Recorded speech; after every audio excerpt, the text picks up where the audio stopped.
What's going on, guys? It's your boy Scrubby here, back again with another video. Hope you're having a great day. I know I am. You guys really liked the last one I did of these where I put a bunch of them into one video, so I decided to do it again. Why not? And I might as well do it with the most popular series on the channel right now, which is entitled Parents. So yeah, if you like the series, press the like button, and without further ado, enjoy. I give away a lot of my child's stuff on Facebook Marketplace for free when they outgrow it, and the amount of parents that expect me to deliver it to them for free is astounding. Whenever my child outgrows something, I try to give it to another family that needs it. I usually clean the item up and post it with pickup only in a generalized area of where I live. Usually with everything I post, I get at least one person messaging me a sob story about how they don't have a car and they ask me to deliver it. No, I'm not going to deliver it because I'm already trying to do a nice thing by giving stuff away that I could easily sell. I've given away high chairs, bouncers, ride-on cars, and once an entire kid's outdoor play castle with a slide. I had one woman ask me to deliver it and then get mad at me because I refused to put the castle on hold for her because she wasn't going to ask around and see if she knew someone who could come get it. She demanded to know if I had any other kids' things I could give her for free because I wasted her time. Right now, I'm trying to give away overnight pull-up diapers. It's a half a pack sealed. It's free. It says what area I'm close to so people can decide if it's too far to drive before they message me.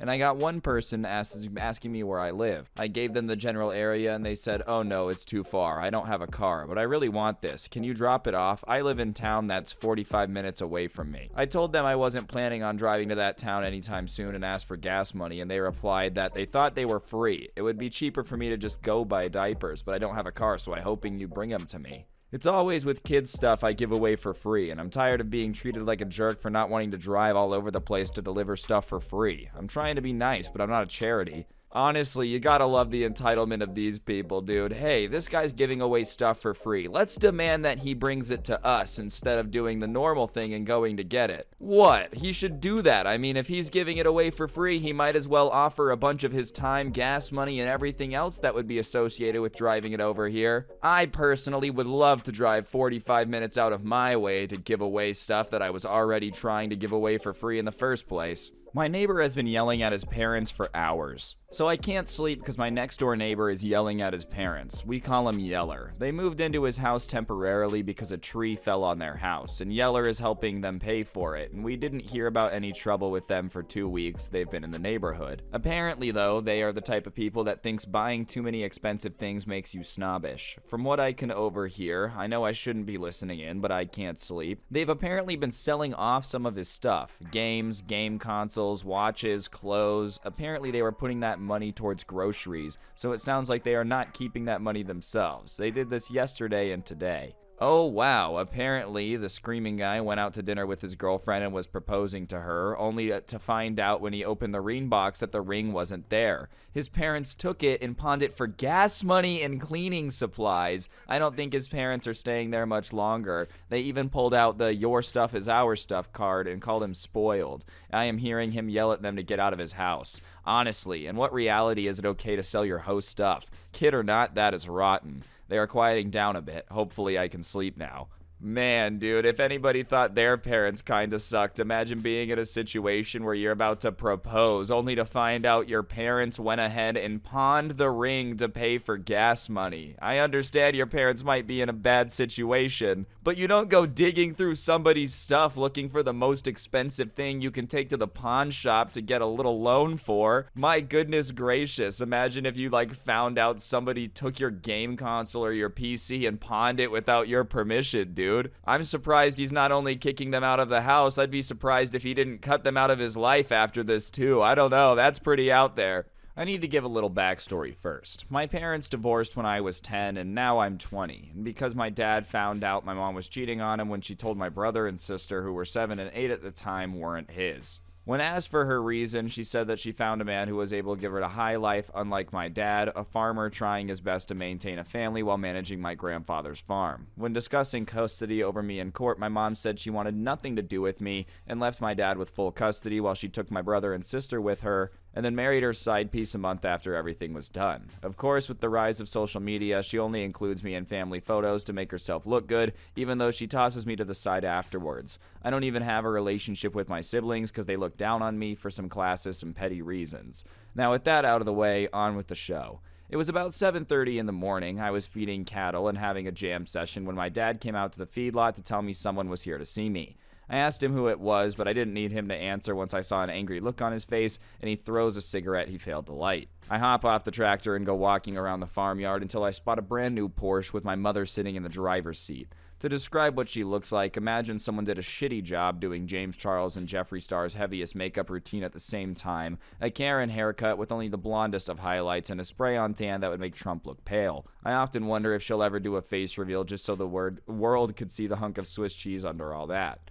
I walk up to her car and very politely say hello to her before she wrinkles her nose and looks at me in disgust. Don't you have anything better to wear besides those filthy rags? And take that wad of chewing tobacco out of your mouth. Honestly, I'm embarrassed that you're my son looking like that. These are work clothes and I was working and I just put this chew in. It hasn't even kicked in yet. What do you want? She looked me up and down with disgust again before taking a deep breath before speaking. I need to ask you a favor. In fact, it's rather important. The only thought going through my head was, she's part of a cult and needs me to be a blood sacrifice at tonight's meeting. Well, what is it? See, your sister is going to be graduating this year, and I think it would only be fair you gave her the money your grandfather left you, since you obviously don't need it. I know what she's after now. My grandpa had put aside $25,000 for each grandchild once they turn 18 that they can use for college, buying a car, whatever. The only catch was you either needed to graduate high school or obtain a GED. Now, why she would be wanting this money, you ask? Well, I'll tell ya. She had asked my grandpa after the divorce that not only should her kids, my brother and my sister, still get the money, but also he needed to beef it up a few grand. My grandpa, out of spite, took the money originally meant for them and put it all in my name and told her his only actual grandkids would get the money. A few years later, when he passed away, my dad had added some of his inheritance into it, so when I graduated, I ended up with $93,000. I spent about $27,000 of it on a tractor and put the rest into savings where I add to it every paycheck. Why would I give her any of my money? She doesn't even speak to me anymore. Because it would only be fair since your grandpa denied her that money, and since she deserves it since she'll be attending college unlike you. Plus, as her big brother, you need to be responsible. That money was left to me to use on what I wish. Besides, if she wants it, she needs to ask me herself and telling you to come do it. She doesn't need to ask you. In fact, I shouldn't be asking you either. But since your grandfather was an asshole and you weren't caring enough to hand it over before, here I am. Aren't you guys paying for her college? Why do I need to give her some too? Well, you see, I'm paying for her tuition and housing, but she'll need spending money as she shouldn't be working a low-level job to have money for fun. Then give her some spending money too. But already be spending a lot since college is expensive. Won't you do this for her? No, I won't. And since when has something been too expensive for you? Just make your side piece work harder like you did last time when you wanted something big and flashy. How dare you speak to me like that? I'm your mother and you should be thankful I gave birth to you. Even just a little bit will help.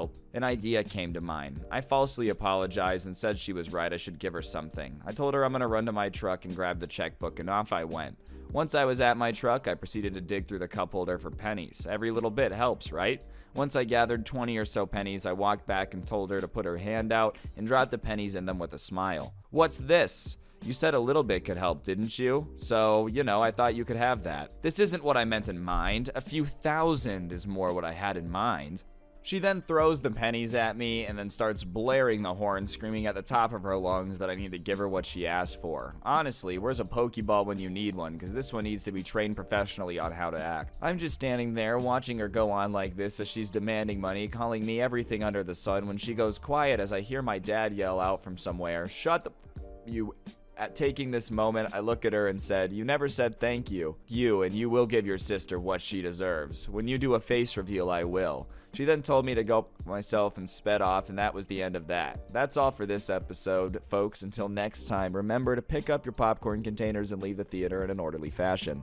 I think my favorite character out of all that, to be honest, is the grandpa who just out of spite put all that money towards the one grandkid instead. What an absolute G. I'm also very impressed he didn't fork over any cash. That's what you really need to be able to do, man. Telling your family no is hard. I guess it's probably a lot easier when your mom's swearing at you, calling you every name under the sun. I will say though, bro, you gotta throw that savings into an investment of some sort. Inflation's eating that. I'm pregnant with my first child with my husband. We still haven't decided on a first name for our child, but I made the choice, which my husband wholeheartedly supports, to give her the middle name of the deceased friend of mine who I loved very much. My dear mother-in-law visited us over the weekend and not only trashes our home, but pays me no mind at all during her entire visit. All she does is fuss over how my husband is going to be a dad and she's going to be a grandma, ignoring the woman literally carrying the grandkid. The most interaction she has had with me so far is barking orders at me on Saturday night during dinner. However, after she insulted my cooking, she turned to my husband and said, "So dear, what name are you going to give the baby?" I piped up, since I'm fed up with her acting like my husband is the one carrying the grandchild. "Well, Miss X, we haven't decided on a first name yet, but her middle name will be the aforementioned friend's name, in honor of one of my best friends who died a few years back. If you have any suggestions for her first name, we'd be more than happy to hear them." This woman turns and gives me the dirtiest look I've ever received in my life, and she proceeds with a long, stupid rant. First of all, why was I not informed that you had already made a choice regarding my granddaughter's name? Did you even consult my husband when you decided to give the baby that name? Look, I'm sure your friend was a great person, but I don't approve of that name at all. I'm sorry, the person may have been nice, but the name isn't nice. Instead of honoring the girl by naming my grandbaby after her, why don't you honor her by raising the child to be a good, religious, pious lady? Pious lady. Oh wait, you can't, I suppose. You're a lazy, good-for-nothing, useless junkie. You're the opposite of what a mom should be. I'm ashamed that you're carrying my grandchild, slut. At this point, I left and cried up in my room. From what I heard, my husband yelled at her for what she said and kicked her out, and as of now, I've blocked her on everything, and my husband and I withdrew ourselves from Christmas dinner with his side of the family. The whole ordeal also reminded me of the trauma of losing the friend I mentioned, and I really hope my daughter doesn't inherit anything from that awful woman. What are you gonna give my grandbaby a middle name of somebody that you care about that died? What are you, an idiot? Psh, no. My grandbaby can't have a middle name like that. You're causing this much of a fuss over a middle name, bro? Call me crazy, but like the amount of times my middle name has literally ever mattered is zero. It's a good thing for the mom to honor her friend. You know, it means something to her. It'll mean something to the daughter. But if you don't like your grandbaby's middle name, you don't have to go around telling everybody about the middle name. I just feel like it's really not that complicated. Easy to avoid issue. This happened the summer of when I was 14, so around 2004. This entitled mama bear was griping about wanting to get out of the city and do something fun. She wanted to go to the beach, and my dad finally decided it was time to take a leave from work for a week and go there. He wanted to drive, but, you know, the entitled mom wanted to fly, so she went ahead and bought plane tickets for the trip. When my dad finally got back to look at the tickets, he noticed that there wasn't one for me. The entitled mom played it off and said that she must have lost it. My dad said he'd make a call to the airline, and if they couldn't find my ticket, then there'd be an issue. That's when she started doing the thing that Karens do, where they just want you to blindly take their word on something fishy. So my dad grilled her until she admitted to only buying 3 tickets, and she used his credit card to buy them. He was livid, and she started making excuses that I wasn't a little kid anymore and that I didn't need to go. My dad, having enough of her crap, called the airline and canceled the trip, and then told my stepmom that if she wanted to go so bad, the next time invite me or pay for the trip herself. She cried and called my dad financially controlling, but he turned that on her and said that she couldn't have a family vacation without me if she was using his money to pay for it. Then she asked what was her plan when it was time to go. Was she just gonna have to leave me at home last minute or pretend to have lost the ticket at the airport? My stepmom didn't have an answer, so she just walked away and did her usual of getting drunk on the patio. Instead of flying to the beach, my dad packed us all up in his car and we drove south to the nearest beach, and I ended up having a great time, and my sister did too. But my mom spent half the trip looking like she was sucking on a lemon in her mouth because she didn't get away. But that was fine with me because she avoided even speaking to me for almost the entire time. Even if you really hated your stepkid, I feel like it should be like not rocket science that booking an entire vacation for the entire family without the stepkid was going to cause a problem. Could you really not put up with a kid for like one weekend if you're a grown-up in that situation, dude? Seriously, you're gonna take him to the airport and just pretend that you lost the ticket instead? Get over yourself, bro. The next thing that this dad's gotta do is slap some papers on her desk. Neighbor kept parking on my property, so I had him towed. Hello, everyone. First thing is that this issue happened just this week, and I'm so mad that I'm shaking as I type this. I'm gonna apologize up front if I ramble, but I honestly can't believe this happened. I've tried to condense this week's activity into a single story, but sadly it turned out super long. But the backstory is I'm a single mother of 2 teenage boys, and I live in a nice quiet neighborhood at the end of a cul-de-sac. Every house on this street has a garage, and I'm the only one that has a single car and parks in my garage. Almost every house on the street is a family home with 3 cars, but most have more. Some will park in their driveway, some will park on the street, and it's never ever been a problem since everyone is considerate in how they park and no one has had an issue with getting in and out of the street. In addition, I tend to keep to myself. I'm not antisocial and I wave and say hello to my neighbors when I come and go from my home, but usually when I get home, I stay home. So I say all of this to give you an idea that I'm a homebody and my neighbors pretty much know that when I get home, I stay home. About 6 months ago, the house to my right was sold to a larger family that consisted of a dad, mom, and 3 teenagers. The day they started moving in, I made a point to go over to the edge of the property and wave and greet them in order to welcome them to the neighborhood. They were friendly and I was happy to have nice people move in next door. Also, you need to know that his family used their garage for storage and parked their 4 cars in the driveway. I didn't know it at the time, but their youngest son was months away from his 16th birthday, and now that you have more of that information out of the story itself. Last Tuesday, around 6 p.m., I received a knock on the door, and it was from my neighbor, and this is the following conversation. "Good evening, how are you?" I'm talking through the screen door. "We're okay. I'm sorry I can't open the door, but my youngest came home from school with a sore throat. I'm not sure what's going on. How can I help you?" "Oh, I'm sorry to hear that. I hope it's not anything serious. We're okay. My son turned 16 a few weeks ago, and I'm sure you saw the new truck we bought him." "I sure did. It's such a pretty truck and big. Does he like it?" "Yes, he does. It's what he wanted, so we got it for him. It's very big, and that's what I wanted to talk to you about." Let's take a brief pause here and understand when I say the truck is very big. It's very big. It's an F-350. I personally think that's too much of a vehicle for a kid learning to drive, but it's not my money, so to each their own. I don't understand. We've been getting complaints from some of the other neighbors that his truck is so big that they can't get around it when they're driving, and we're afraid it might get sideswiped if he continues to park in the street. Yeah, I've had some intense moments trying to get around it myself, but I'm sure he'll get better at parking it as he gets more experience. I'm not sure what this has to do with me. I haven't complained. "Oh, I know you haven't complained, which is why I was going to ask if you could use your driveway to park since you don't use it." At this point, I was very stunned. I do use my driveway when I leave and come home. I can't get to my garage without using my driveway. And besides, I have issues with depth perception, and your son's truck is so big it's going to take up most of my driveway, and I don't want to be responsible for any damage that might happen to it on my property. Well, we will make sure that he parks so it allows you to come and go without any issues.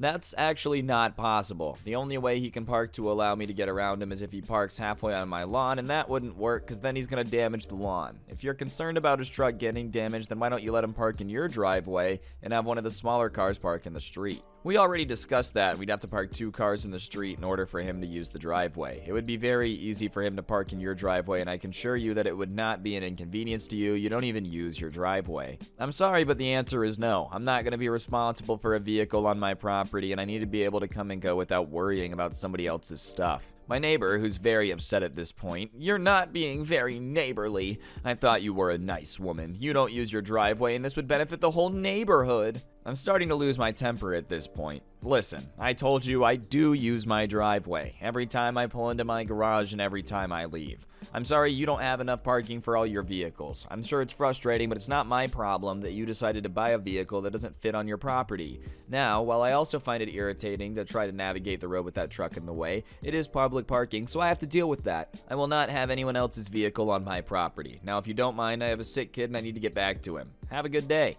And with that, I closed the door and looked out the people and saw him give the bird before he turned to leave. I just shook my head and had to take a moment to understand if I actually just had that conversation. Then I loaded my son up in the car and left to take him to a minor emergency just to get him checked out. All his tests came back negative, and I was told he probably had a run-of-the-mill virus and to keep him at home and do self-care, and was told to bring him in if he got worse, but not to worry. I went to work the next day and told my coworkers the story of my neighbor's request, and they were shocked. I had one coworker suggest that I send an email to the HOA and explain what happened just to get it on record because it was such a weird request. I took her advice and typed up an email that day when I was at lunch and sent it. For those that want to know, it was just an FYI email, not a complaint email, and it basically stated that my neighbor made a request to park on my property, and when I declined, he got mad and I wanted it on record just in case anything ever happens. So Friday comes and my youngest son has been home sick since Tuesday afternoon, and when I got home Friday evening, I checked him and he began to run a fever and was complaining of several other things. I'd been doing self-care with him since Tuesday and he didn't appear to be getting any better, and at around 7 p.m. I decided to take him back to the minor emergency and loaded him up in the car. I opened my garage door and was absolutely shocked to see a very big F-350 sitting in my driveway blocking me in. And I can't describe to you how angry I was to see that vehicle there. Now, before anyone starts asking me how I didn't know it was in my driveway, it's because my street is very busy and cars are coming and going all the time, and unless someone knocks on my door, I don't bother watching every vehicle driving up and down the street. The only window that can see my driveway are the ones in my kitchen, and I keep those drawn and don't look out. So I get out of my car and stomp over to my neighbor's house and bang on their door. This person answers out of the door with this conversation. "Can I help you? You're interrupting our dinner.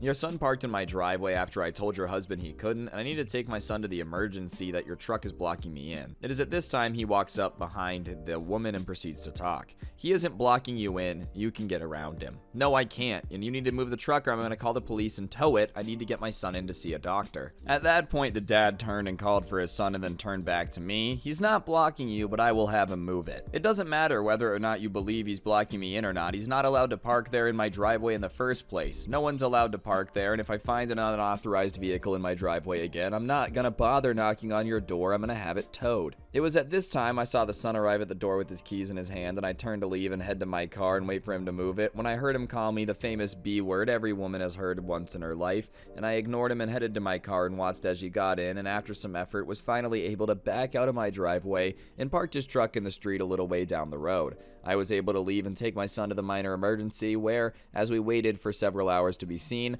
I shot off another email to the HOA about what had happened. I want to advise that the HOA had already responded the day before about what they received in my email and made a note of it and advised my property was my own and I could give or deny access to it as I wish. It was this email string that I responded to while waiting for my kid to be seen, and again, all tests administered to my son came back negative, and I was told it was a run-of-the-mill virus and he's gonna be fine. The virus just had to run its course, and I took him home and called it a day. Saturday evening, my oldest started complaining of a sore throat, and I was starting to feel poorly myself. My youngest appeared to be getting better, so I figured that whatever he had, we were getting, and so we stayed in all weekend. Sunday evening at about 5:30, my oldest son spiked a fever, and while it came down a little, it didn't come down enough, so I loaded him in the car and off to the emergency we went. The only one I could find that was open on Saturday was on the other side of town, so I drove 20 minutes just to get there, and we ended up waiting for 3 hours just to get in the door, and then another 45 minutes just till we saw the doctor. After a few more hours and all of his tests coming back negative, the doctor did state she could hear some wheezing in his lungs, so she prescribed an inhaler for him to help him get back, but basically told me the same thing, that he has a run-of-mill virus and has to let it run its course. I even had to drive further to the only 24-hour pharmacy to pick up the inhaler, and we didn't get back to the house until almost midnight. Let me set the scene for you. My son is half asleep in the passenger seat and complaining that he just wants to go home. I'm exhausted and feeling drained and having coughing fits myself, and I just want to go to bed, and I round the corner and I see the truck sitting in my driveway. I couldn't even pull in because he's blocking it, and I also noticed that he was parked partially on my lawn. I was so mad I could hardly see straight. I googled and found a 24-hour tow truck service and explained I had an unauthorized vehicle on my property that needed towing. The woman said it would be about 30 minutes before they could get a truck there, and I said that's fine.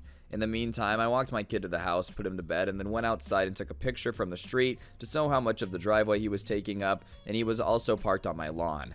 I couldn't understand why they would park in my driveway. Again, after I thought I had told them no, and the only thing I could come up with is that since there had been no activity at my house for hours, they assumed I was in for the night and wouldn't notice it in my driveway. This is pure speculation, but it's normal for me to be in for the night after 6 p.m. I don't know if they missed me leaving or just saw me leave and figured I was home, but it really doesn't matter because I told them I couldn't park there, and it's about 12:30 when the tow truck arrived, and I half expected my neighbor to come running out there, but there was no activity from them, and the driver left with the truck without incident.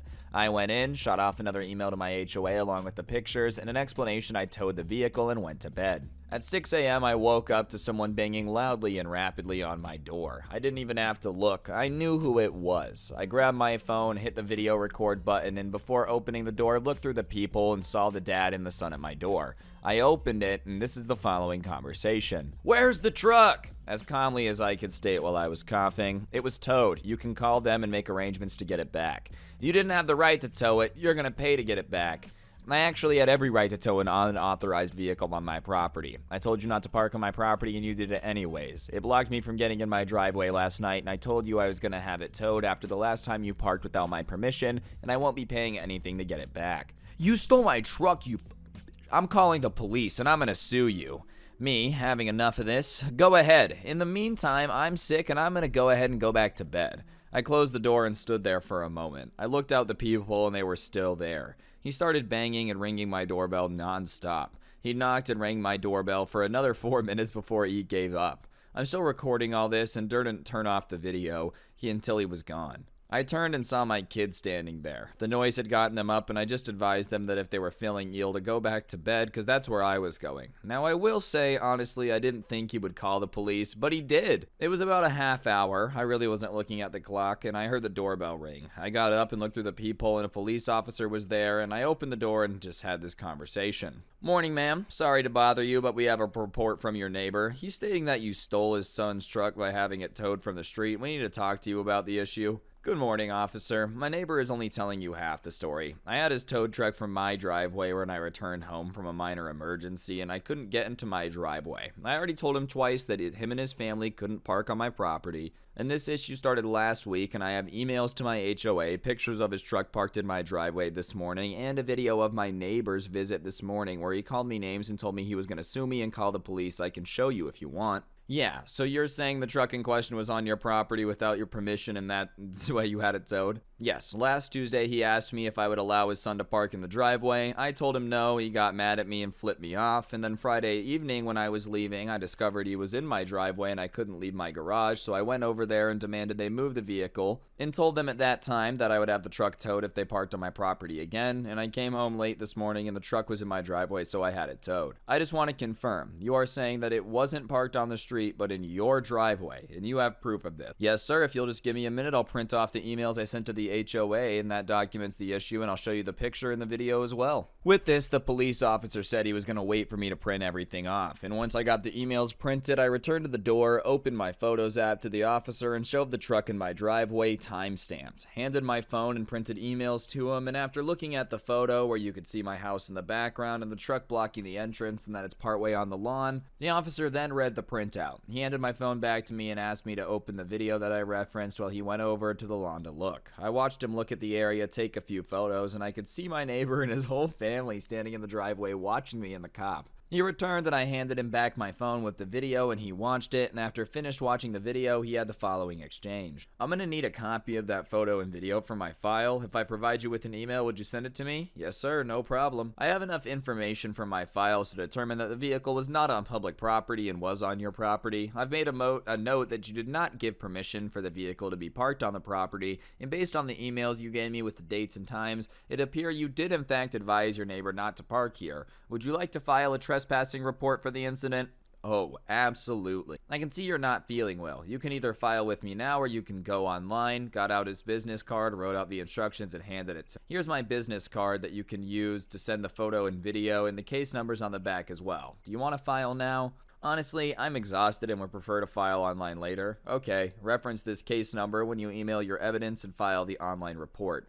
Also, reference my name in the report, and one more thing. I saw in the video he stated he was going to sue you for having the truck towed. He can sue you if he wants, and if I advise that you keep all the evidence you provided with me today, along with the case number I gave you.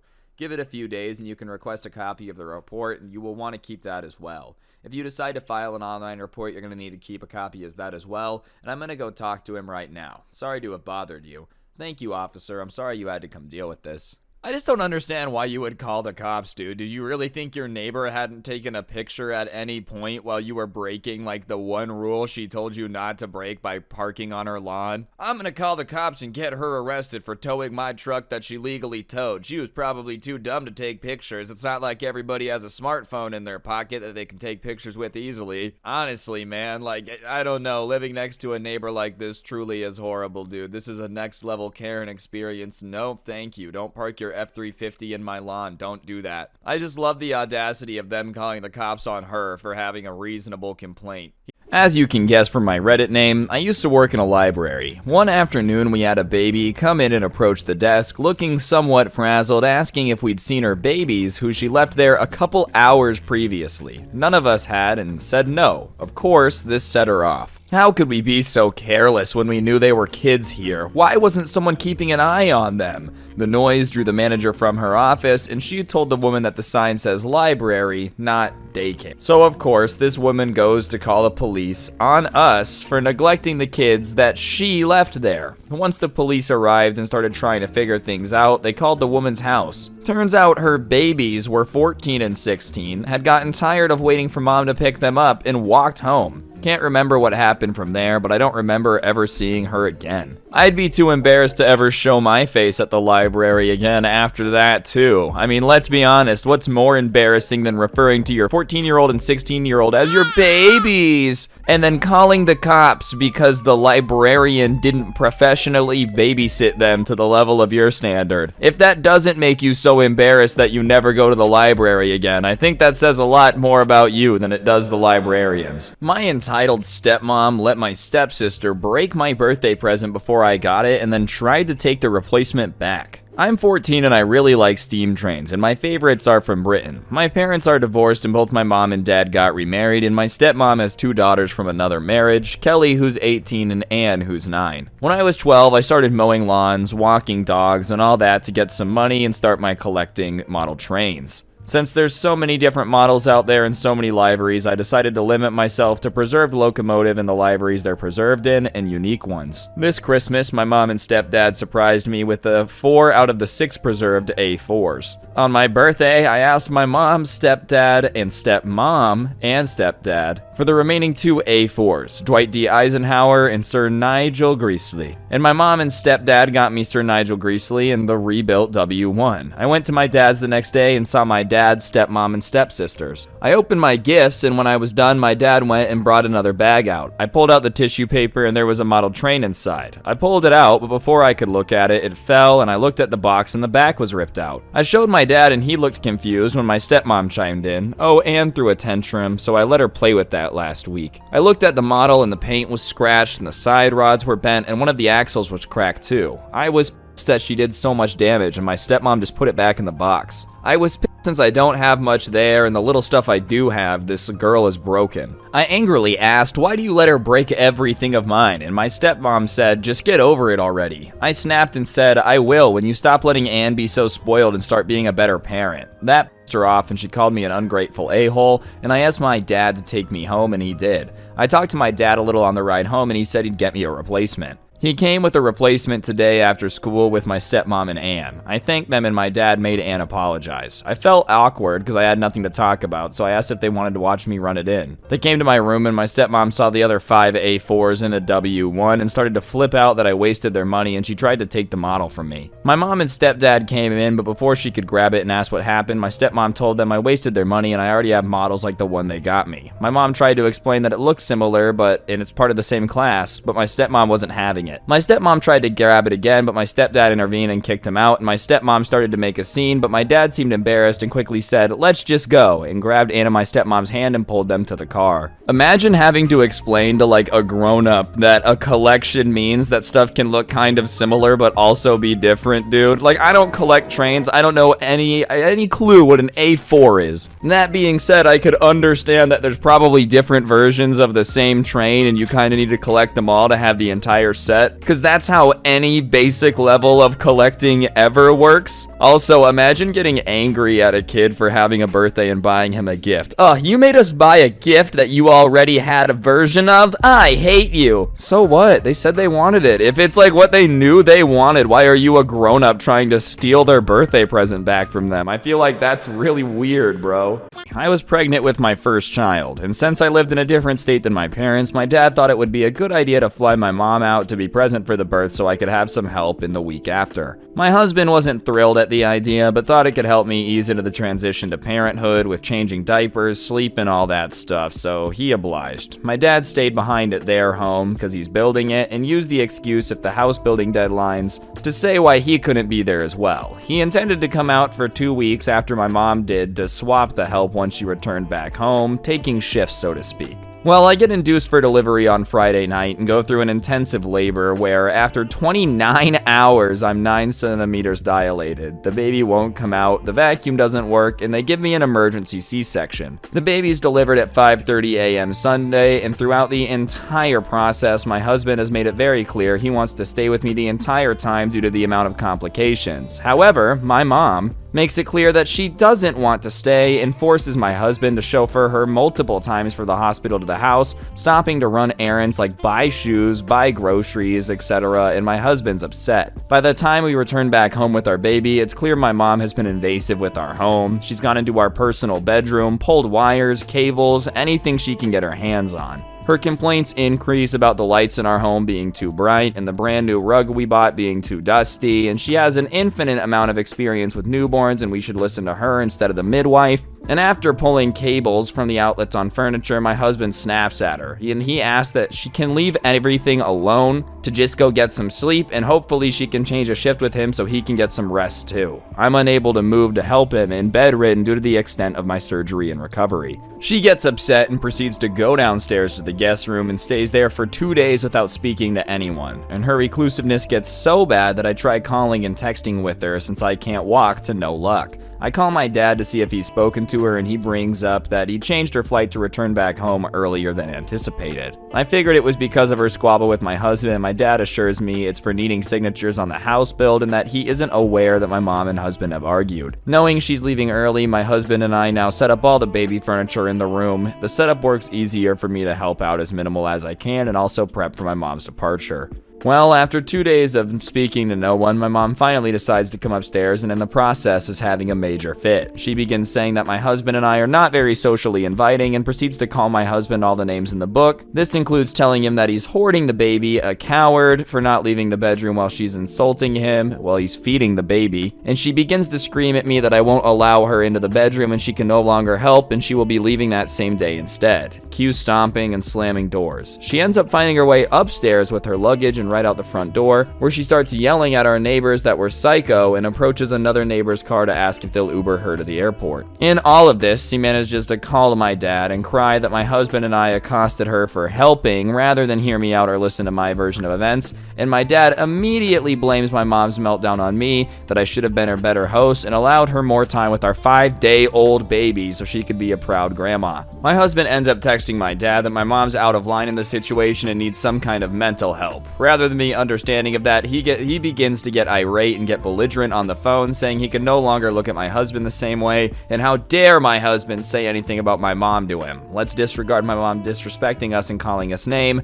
and glosses over the entire reason why she left early. That night, I found out my mom announced my birth to our extended family for me. I didn't even get a chance to tell anyone by publicly posting a bunch of photos of me giving birth on the bed and posting it to all the random people on Facebook. None of it's private either. I messaged her and my dad to please tell them to remove it as they were taken in an insanely private moment. The next day, I get another 2 texts from my parents and they asked if I hacked into my mom's Facebook to see the photos she posted and used some kind of government technology to get access to it, and how I did it. If it was criminal, they'd report me to the authorities. Now, I have many hills I'd die on, but hacking a Facebook page is not one of them. And if I were to go to jail for something, it wouldn't be for my mom's internet photos. I'm not sure how amazing she believes herself to be or why any parent would accuse their child of being criminal enough to want to do something so stupid. My guess is as good as any. I call my dad to ask why he'd even entertain such a stupid suggestion from my mom, and he backpedals before rage quitting the conversation and hanging up. Honestly, I'm so over my family and their years of poor treatment, and I'm just glad my husband got to see I wasn't making things up regarding my mom's temperament, and I definitely won't be hiding the skeletons in the closet for them if anyone asks why I no longer speak to my parents. They're ridiculous people and can keep their tinfoil hats on for all I care. It's just a shame that making a situation as beautiful as a birth to be made once again about them.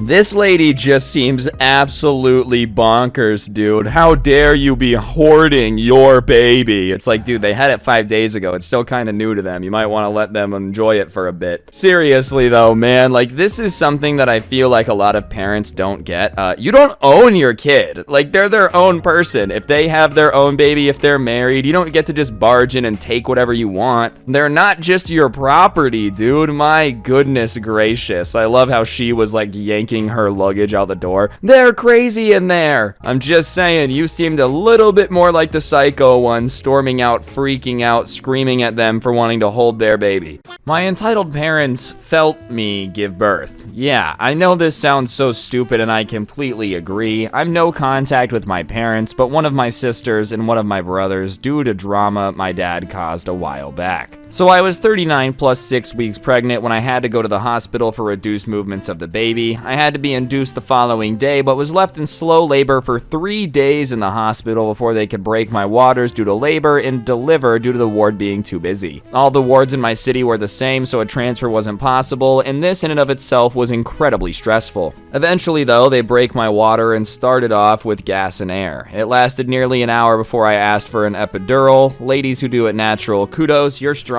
but I don't cope with pain especially well. So with the epidural, for the most part, I felt nothing and slept through labor most of the day. There was instances when the tube moved and I felt pain in my left side. Eventually, I was rushed for a C-section because the little one's heart rate kept dropping. Fast forward to 2 days later, me and the baby are still in the hospital on antibiotics, and my sister and I that I still talk to calls to me angrily. Why didn't you tell mom you're in labor? You could have died for all we knew. She's heartbroken and she wasn't there to see her first biological grandchild be born. What are you talking about? We haven't spoken in over a year. I tried when I was pregnant to talk with her and she wasn't having it, so why would I have told her? Because she's your mom. She wouldn't have been able to come anyways. COVID restrictions mean only my partner was allowed and we can't even have visitors apart from the birthing partner. Have you really just called me while I'm sat at the hospital to have a go at me? Blame mom for not fixing this sooner. Well, she didn't want to talk to you while you were pregnant because she didn't want to stress you out. So she wanted to wait till now that I have a newborn. I don't think so. Too little, too late. How did they find out anyways? My brother, or your brother, told dad, who told mom, and dad told me you were screaming for mom while you were in labor. I didn't scream once. I only cried when they told me I was having a C-section. No way my brother said that to dad. He's not that dramatic of a liar. Well, that's what dad said. We then moved on to lighter topics and she ended the call. I only still talk to her because even though she sticks up for my parents, she respects the boundary that we don't talk or send them pictures of my baby. Although I haven't sent her yet any in case, I don't really trust her fully. I called my brother up afterwards and asked him what was said and told him what I heard. He got very cross and said, "You know I never said that." He was picking me up from work and going on at me about something stupid, so I told him you had the baby to show off that I knew what was happening with you. I know I shouldn't have done it, but I lost my temper with him and I'm sorry. But I never said you were screaming for mom. I said it would have been nice for her to have mom there when she had her first baby. To be honest, bro, she would have just stressed me out. You know what she's like. Yeah, I know. Well, he told me that he thought you might have had her because him and mom had really bad stomach cramps the day you were in labor. Said it makes sense now that it was sympathy pains. F right off. He never did. Do they know I barely felt anything since I had an epidural? Swear they like to make things up about themselves. I totally believe him. We've always had this sort of relationship where we're honest no matter what and talk it out rather than fall out. Opposite of which the rest of my family does. We realized my dad was trying to rile up my mom to start more drama, and he chose not to contact them any further. He said if my dad contacts him, he'll address the lies my dad told and tell him to do one, but so far my dad has been smart enough to stay away. My sister came to visit my baby and tried to convince me I'm a horrible person for keeping my baby away from them, but I stand by no contact. Also, that's also why I don't trust her fully, and I wouldn't be talked down to my choices regarding my baby. They can't treat me with respect or even nicely, so I won't allow their toxic selves around my sweet baby. So there you have it. My parents felt me give birth when I was in labor. Yes, they are crazy, and please read the previous story just to see how much so. Your mother and I felt you give birth. It was a disturbance in the force. Our pain was immense that day. We knew you were in a lot of it. Yo, that's crazy, dog. I was on so many drugs, I don't even remember it, so it's weird that you would. That's basically what went down there, dude. I'm obviously not a woman. I'll never give birth. That being said, I've heard that an epidural is a very, very strong combination. I mean, if it makes you not feel the pain of giving birth, it's gotta be pretty strong, right? You know, like that's gotta be something that you'd think would, you'd remember. Oh, yes, our connection through the force with our daughter is impeccable. Not really, dude, because she was not having the pains you were feeling. My mom threw away half my clothes while I wasn't home. My mom always tends to be overdramatic and entitled, often using the "I pay for everything you have, it could take it all away" argument if I try to disagree with her. But we recently got into a fight because I just couldn't keep my mouth shut. She's always nagging me to get rid of my clothes because I have a lot of them. Not a strange amount, it's just my closet is small, they don't all fit there, and my dresser is also overflowing. But I pay for all of them and I love all of them, and they're not hurting anybody. Most of them are nice and pricey too. I grew up around my dad's family and they've always been lower middle class, so I never had nice clothes, but now I buy myself nice clothes regularly because I love being able to afford them and I love wearing them. However, she says I don't wear all of them and I need to get rid of them, which is hypocritical because she spends hundreds of dollars a month on clothes and also has more than she could ever store or wear. Lately, I've been working a lot and doing school, so my room has gotten a little bit messy, and I decided to clean it and noticed that I was missing a ton of clothes, some stuff that I loved and wore all the time, and I was able to write a list of specific items I was missing and everything. I told my mom about it and she said, "Wow, that's crazy, we'll have to look for those. They're probably somewhere in the house." A few nights ago, she was at work and I was looking for a shirt I wanted to wear to a party. I couldn't find it anywhere and I was getting stressed, feeling like I'm going crazy because all my clothes were gone and nobody knew where they went. I asked my stepdad about it and he told me my mom had gone through my rooms weeks ago and bagged up a ton of clothes indiscriminately, saying I would never notice and I had too many and I should have listened to her when she said to get rid of them. He told me she made him take 2 bags full to Goodwill and while she was bagging up another one, and he said that he had been waiting for me to ask because he didn't think it was okay and wanted to tell me. He just didn't want to tell me directly because he promised her that he wouldn't.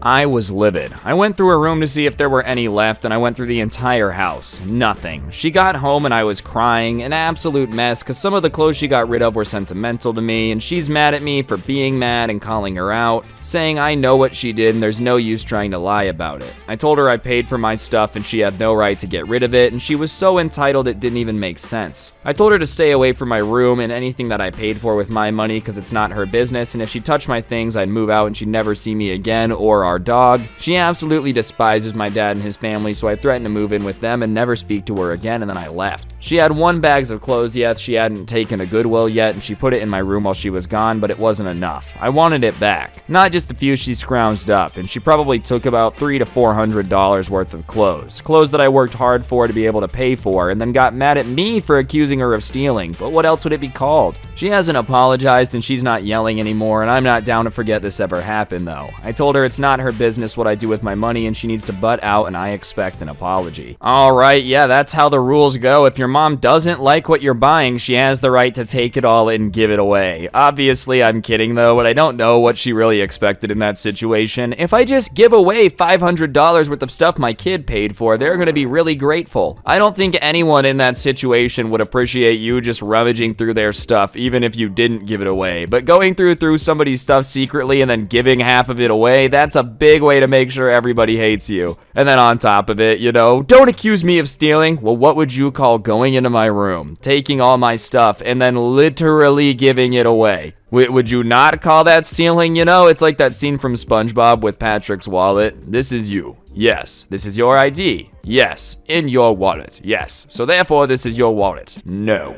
Basically what went down there. Entitled mother breaks my 3080/computer because I won't give her kid my PC. So I've been playing on a 1650 Super for a while and wanted something better to bump my graphics up on Tarkov. And my cousin and his 31-year-old mom were over at my house visiting my parents. My GPU came in while they were there, so I rushed into the office to start putting it in my computer. My cousin comes in to watch me and talk, and about halfway through he asks why I have 2 of them, and I told him it's because I use 2 computers for my setup and streaming. He runs off and I get back to work. About 40 minutes later, after I get my 1080 in, swap my 1650 Super into the streaming PC, when his mom comes in and starts asking casual questions like what's up, how does this help, and basic stuff, I explain the process and how I use 2 computers to help deal with the strain of streaming, and that's when she asked me what would be a good computer for my cousin for his birthday. I told them I could help build a good PC for my cousin on a budget of around $800 to $1,100 for a decent starter, and she said the words that hurt me. Why don't you just give him one of your computers? You don't need to, and you haven't gotten him gifts for his birthday in a while. I told him I can't do that because my computers are worth over $3,000 with the upgrades and lights and I have in them, and she starts to say I'm ungrateful for what I have and that I needed to give my cousin my computer because they're family. I started to get heated because she started screaming about me about how all my life I've had things handed to me and never had to struggle for with what I have. I said that I work 2 full-time jobs to afford what I've got, and I've been working on the computers for over a year, and it's not my fault that you got pregnant at 18 with a deadbeat who left you. She then kicked my computer, shattering the glass and destroying the liquid cooling and 3080, and almost kicked the second computer but was promptly tackled. She started screaming that I assaulted her while I had my father escort them off the premises, which they are never allowed back on. Honestly, you gotta love it. Oh, you have 2 computers, so you might as well just give up one of them. You know, my kid deserves it by default. No, even though you explain why you need both of them, yeah, it doesn't matter. Unless the next thing you're about to say is yes to me asking them for you to give them to my kid, I don't want to hear it, alright? Proceeds to break the computer since she can't have it. Perfectly, calm, normal, perfect logic sense to me. Hello, I'm in one of the many Midwest cities currently hit by snowpocalypse, and we ended up getting 14 inches of snow where I live. I want to preface this with saying that I don't necessarily like kids. I don't hate them, I just don't have any experience with kids and don't feel the need to produce any of my own. I work from home and received a knock at my door today, and there's a group of 4 12-year-old-ish boys outside, and they had shoveled my driveway and sidewalk and were now requesting payment and wanted $15 each. I was really confused because they never knocked and asked if they could shovel my driveway. They just did it without asking and were expecting to be paid. I was really dumbstruck and kinda said, I don't have any cash, and one of them pulled up a smartphone saying they had their mom's Venmo account. Again, me just being extremely confused, I started saying that I never agreed to pay them for anything and I was gonna shovel my driveway at lunchtime. If they had asked, I would have said no. They got really upset and were like, you're not gonna pay us for our work? But again, I didn't ask them to shovel my driveway, and they started yelling at me, so I shut my door. Fast forward a couple hours and their mom comes and knocks on the door, and I open it and she starts screaming at me for not paying the kids, and her points were that it was only $60, which wasn't gonna break me, which is wrong, and they put in the work and should be paid. Her boys did a nice thing for me, and she was proud of them for using their snow day to help people, and I was being ungrateful and gonna make them turn to drugs next time? This is when I started to get kind of mad. I said that I never asked for their services, and it was nice that they shoveled my driveway, but I never agreed to pay them, and they really should have asked first. She insists that I pay them this time, and they'll ask in the future, but I don't want to reinforce bad behavior just because they're children and people feel the need to let them get away with whatever. This is not just a cycle I want to perpetuate for the kids. You can't manipulate people into paying for something they've never asked for. I don't know. So far, I refuse to pay, and now I'm getting torched on Nextdoor for being a heartless monster who took advantage of children. I feel like this is just basically extortion. I don't know if that makes me heartless too, bro, but like, you can't just shovel somebody's driveway and then demand they pay you without asking first. I feel like permission is kind of important. Hey man, I went ahead and washed all the cars in your driveway. If you could go ahead and give me $50 a car now, I'd appreciate it. That's all fine and dandy, but if you didn't ask to wash the cars in the driveway, then I'm not necessarily sure if it's legal to charge somebody for it. I also love that they managed to pick the one person who like hates kids and doesn't mind looking heartless by not paying them. So I have extremely long hair. It reaches my knees when it's down, and I take good care of it and spend a lot of time, energy, and money keeping it healthy and in great condition. So obviously it's pretty important to me, and even without talking to me, it's obvious I'm protective of it. Usually when I leave home, I put it up in a bun or some other style, but today I thought it looked good and decided to leave it down. Me and my husband went to a local cafe for breakfast, and we were seated, and I saw across from us there was a mother and clearly a very excited young daughter. It's fine, obviously. They're just trying to enjoy their morning like I am, and I don't pay much attention until I hear the girl say to her mother, "Mom, that lady's hair is so long. Can I play with it?" I think this is a weird request, but I don't really expect anything else at this point. Until I hear the mother trying to get my attention. I turn to her and she asks me the title of the post, and I say, no, I'm not really comfortable with that. The girl immediately looks heartbroken, and her mom sighs and just looks tired and says, why not? It's just hair, let her play with it. I give her my reasons. I don't like people touching me, I don't let people touch my hair, there's still a pandemic, I'd rather not get close to strangers. Even my husband chimes in and says she doesn't even like me touching her hair, which is a lie. He's one of the few people that I'm very comfortable with touching my hair, and he just wanted to help me get out of the conversation because he's being sweet. The girl looks at her mother with a pleading look, but her mom just looks at her and says, "The mean lady won't help you," and stares me daggers. Like, what the heck, dude? What did I do? Would you let strangers touch your hair, lady? I get she's tired, but I'm not in the wrong for keeping my boundaries in order. A slight annoyance, but luckily they were already mostly through their meal by the time we arrived, so they weren't there long, but it was still a weird situation that made me overall uncomfortable. Dude, who just like walks around letting their kid ask to touch strangers? I feel like that's a horrible lesson to teach anyone. If you ever see something you want to touch on a stranger, just go up to them and ask. Like, who really wants to teach their kid that that's what they should be doing if they see a stranger walking around, dude? This is the most bizarre parenting I've ever heard of in my entire life.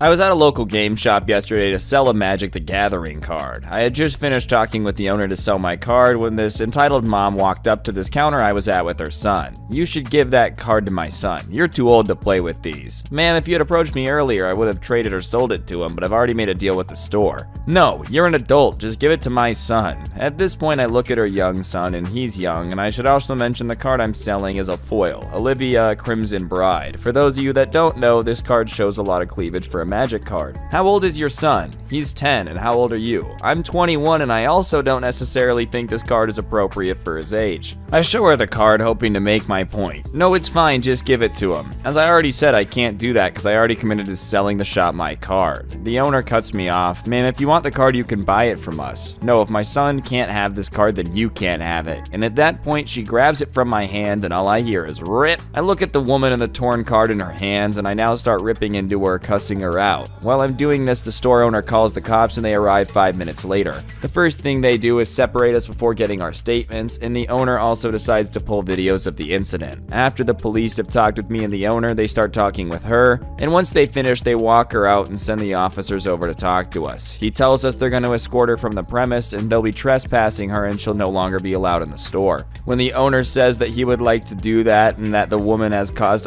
issues for him in the past, the cop also says that the woman has been giving it a ticket for destruction of private property and disturbing the peace. The owner of the store then tells me he will be going after the woman in court. He gave me money for the card so that way he can add it to the amount he's trying to go after her or claim it on insurance, and he told me he's going to try and sue her for harassment because she's done this in the past, and the value of the card she destroyed and any legal fees needed to take care of court will be included. This entire situation is absurd. Obviously, destruction of private property is destruction of private property, but imagine being the cop that has to like show up to the game store to deal with a Karen and some guy selling a Magic card, very angry, swearing at each other, screaming at each other the second you come in. Anyone's mad about getting their property destroyed, but like you would probably start looking around for the hidden camera if you were the person walking into this scene not expecting it to be reality.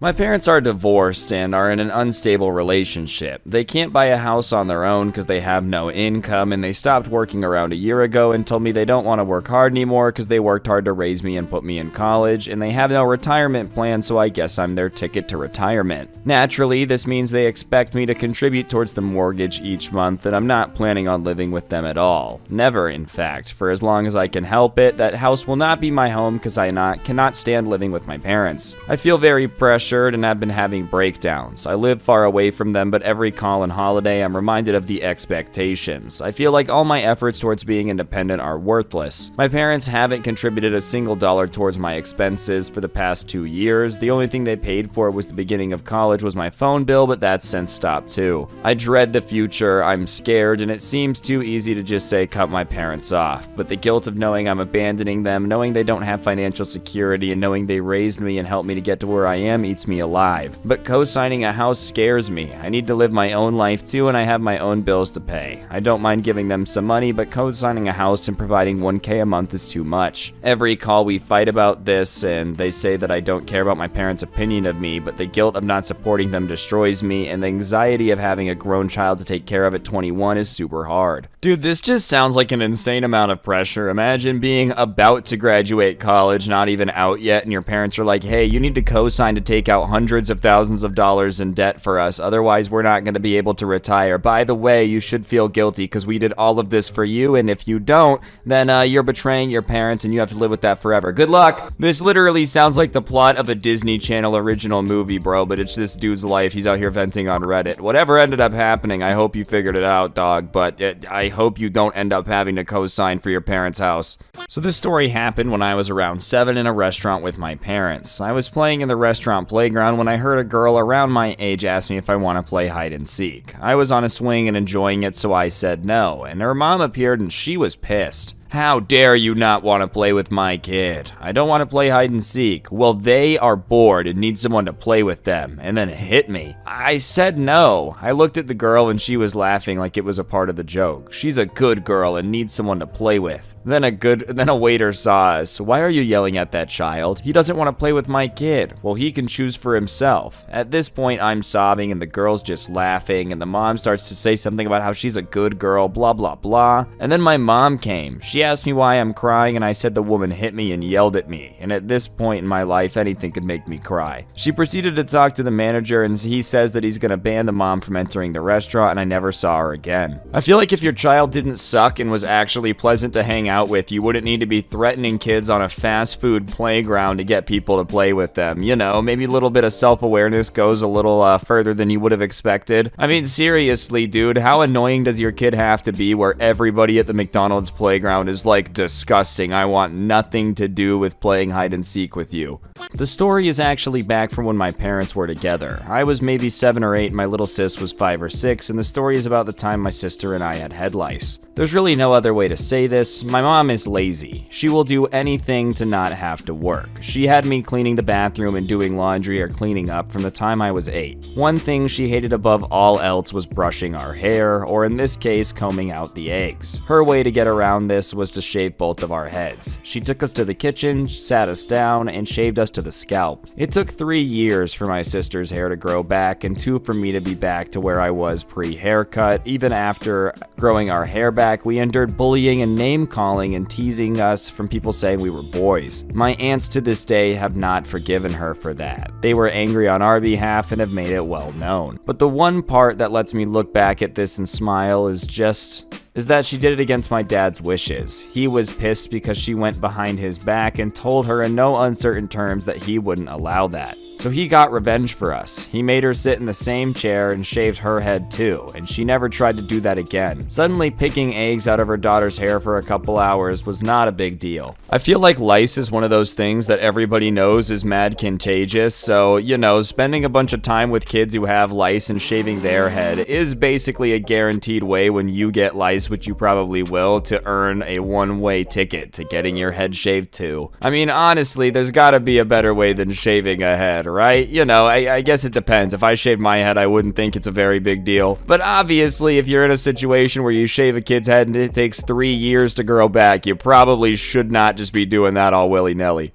I don't know where it belongs, but it's a story. I'm 15 now, but 14 when it happened. My mom works with a lot of single parents, and one day one of the mom asked if I'd be willing to babysit her 2 kids while she worked. I was homeschooled at the time, so I said, sure, whatever, some spending money, whatever. Here's the thing. I was there from 12 p.m. to 10 p.m. and she gave me $40. That's $4 an hour for a 14-year-old babysitting 10 hours after dark. The kids weren't mean, but they fought constantly and didn't do anything their moms said. They would lie about what she said, use screens when they told me they weren't allowed to, and they didn't really listen. She only left enough food for me to make dinner for the 2 of them, so after leaving, the first thing I did was get dinner because I hadn't eaten at all. I also had to put both of them to bed and then sit there for an hour doing nothing because they went to bed at 8:30 and it only took about 30 minutes to clean up. I dealt with temper tantrum and screaming fights for 10 hours for $40, and she never gave more than a 24-hour notice. So yeah, I don't know if this belongs here, but looking back, it wasn't too great. This is just basically highway robbery, bro. She's like, hey man, I'm gonna leave enough dinner, not enough to feed you, but you're gonna watch the kids for 12 hours, okay? Okay, good luck. Seems like she thought because you were a kid, she could basically get away with ripping you off, dude. If I were you, I would not go back to doing all that work for $40. My goodness, dude, breaking up a fight, having a potential ankle bite situation like it's COD Zombies, no thank you.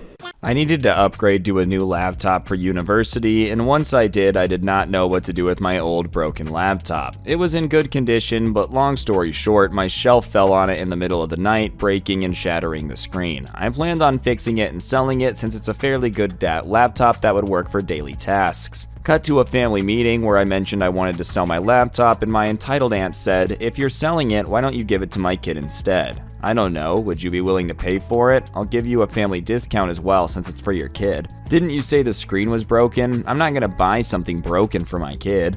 Alright, well what about you pay for the cost of fixing it and then you can keep it? I thought that was a great idea, and heck, it's for my cousin. I didn't really want the profit off my family, and I know my cousin will enjoy using it for years. My entitled aunt agreed, and so I went to get it fixed. The biggest mistake here was using my own money to get it fixed. My aunt agreed to give me the cost after everything was fixed and back to new. Fast forward a few weeks, it's before the new school year, and I fixed the laptop, put it back in the original box packed with the charger and documents, formatted it, and it looked new and ready for a new user. I go to the entitled aunt's, but I left the laptop in the car. I told her to pay me back roughly around $300 for the screen replacement, and she refused. You said you'd give it to me for free. What? I never said that. I told you I'd give it to you if you paid for the screen replacement. I repaid everything else for you. Yeah, but we're family. It's horrible to ask me for money. It's for your cousin. Plus, it has ugly stickers on them. It's ugly. My cousin liked the stickers I had on them and asked me to keep it on. Well, then I guess you're not gonna get it. I'm sorry. She got really mad, and I'm glad I left the laptop in the car because she probably would have grabbed it from me and kicked me out of her house. I also feel bad for her kid because they really needed the computer. But after paying for the repair cost out of my own pocket, I didn't want to give it away for them for free. I'd rather sell it and make it a bit extra back plus the repair cost. The money will go to my university funding and for any necessities I might need. I feel rude, but I think it's for the best. I sold the laptop a few months later, and once the entitled aunt knew this, she got super mad and told other relatives I robbed them from having a computer for their kid to use for school. I hate being related to this woman. Alright, so let me get this straight. We're making a deal right now that I'll fix it and you'll pay for the parts and repair, right? Deal. Deal. Okay, can you pay me for the repairs? Oh my god, what's wrong with you, you greedy person? How dare you want me to pay for the repairs? What made you think I was gonna do that, dude? There was nothing that I ever implied that made you think that I was gonna pay for the repairs, you stupid idiot. Never thought I'd meet a Karen in my country, but this happened some months ago. There's a basketball court in the neighborhood, and it's one of the few public ones in the city. And even though it's not that busy, as basketball's not very popular here, we have some regular players. Today there were 15 of us, enough for 3 teams taking turns full court, and everyone had masks. The public park also had a playground with swings on the side of the court with a small wall dividing the spaces. While we were playing, a kid who's 5 or 6, let's call him Kevin, starts riding a scooter in the middle of the court. We kindly ask him to stop because it could be dangerous for him, and his dad, that we'll call Bob, was sitting on the side watching this, so we decided to talk to him. Hey, can you please get your kid out of the court? It can be dangerous for him and we may run him over. This is a public court. He can ride anywhere he wants. Yeah, but it's a basketball court and we're playing here. You can take him to the playground over there. Well, he wants to ride here. Okay, but it's not our responsibility if something happens. We continue playing and the inevitable happens, and one of the players runs over the kid. He didn't see him as he's running, looking to the side, and the kid was small. See, this was bound to happen. Take your kid off the court. We don't want him to get hurt, or us. How dare you do this? This is a public place. He then stands up and goes with his kid to the playground, and we continued playing as if nothing has happened. I saw him on the phone and said, no way, he's calling the cops. And a couple minutes later, a couple of patrol cars arrived. They talked to Bob and then gathered all the players. Hey guys, that gentleman called us over saying you kicked his kid out of the court and threatened them. That never happened. Awesome Grandpa intervenes. He's 62 years old and one of the regular players, and he goes toe-to-toe with the 20-year-old. He's incredible. Listen, officer, I'm by far the oldest here, and not only do I have children, but grandchildren as well. I know what it's like to raise them and protect them, and that guy's doing neither. We asked him to remove his kid from the court as it could be dangerous for him and us. We understand if he's riding outside the court, but he's doing it in the middle of the court. Okay, thanks for the clarification. I'm gonna go talk to him. We continued while the officer is talking to Bob, and the kid, as entitled as he is, started riding his scooter through the court again, so we yelled, "Hey, officer," and pointed at the kid. Bob ends up shouting, "Kevin, get back here." The officers left soon after without incidents, and we continued playing as we thought the matter was resolved. But boy, oh boy, were we wrong. 30 minutes later, a mighty Karen storms the court and interrupts the game as she yells, "How much longer are you gonna hoard the court? I see you playing here every day and you never let anyone else use it, and furthermore, you dare hit my kid?" Please note that our city has been under mandatory quarantine since June, but sports facilities have been closed since March. The quarantine was lifted 3 weeks before all this happened, and of course everyone's eager to play again. One of the regulars answered, "First of all, lady, put your mask on, and second of all, lower your tone. Even though it's a public place, it's a basketball court, and you're endangering your son if he gets hurt, and it's not our fault. You were the one that hit my kid? How dare you? He's just a child trying to have fun. Ma'am, he can go to the playground that's right there. Oh, and who are you to tell me what I can and can't do? Well, then why don't you just go yourself?" And she goes off. "How dare you tell me that? You don't have the right to say that. You're probably a loser without kids that only knows how to play basketball and has no life. Enjoy." Every one of the 15 players face palming.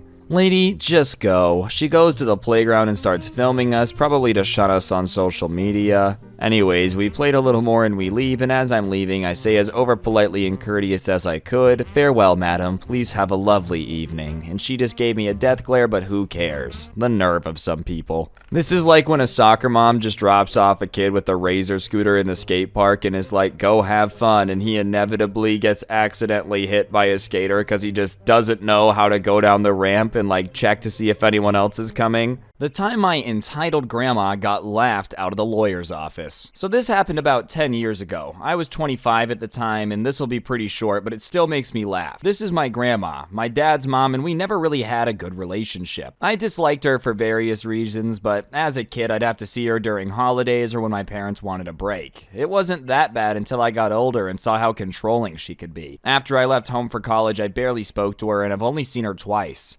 After a few years, my wife and I got married and we had 2 kids, and my dad called me up. "You're gonna love this. Grandma went to a lawyer to try to sue for grandparents' rights." This put me on edge immediately because I assumed she tried putting them against my kids. Grandparent rights really aren't a thing here, but I know what they are. The basics of it is that my grandma went to a lawyer and told him she wanted to sue for grandparent rights to be able to see me. The lawyer asked if we have any sort of relationship, and she says that she's known me all my life and I used to visit regularly, even though it wasn't. The lawyer asked how old I am, and she answered 24, and he started laughing his ass off and tells her that I'm an adult, and she replies, "Well, how do I force him to visit me?" And he says, "You don't. He's an adult and he gets to make his own choices."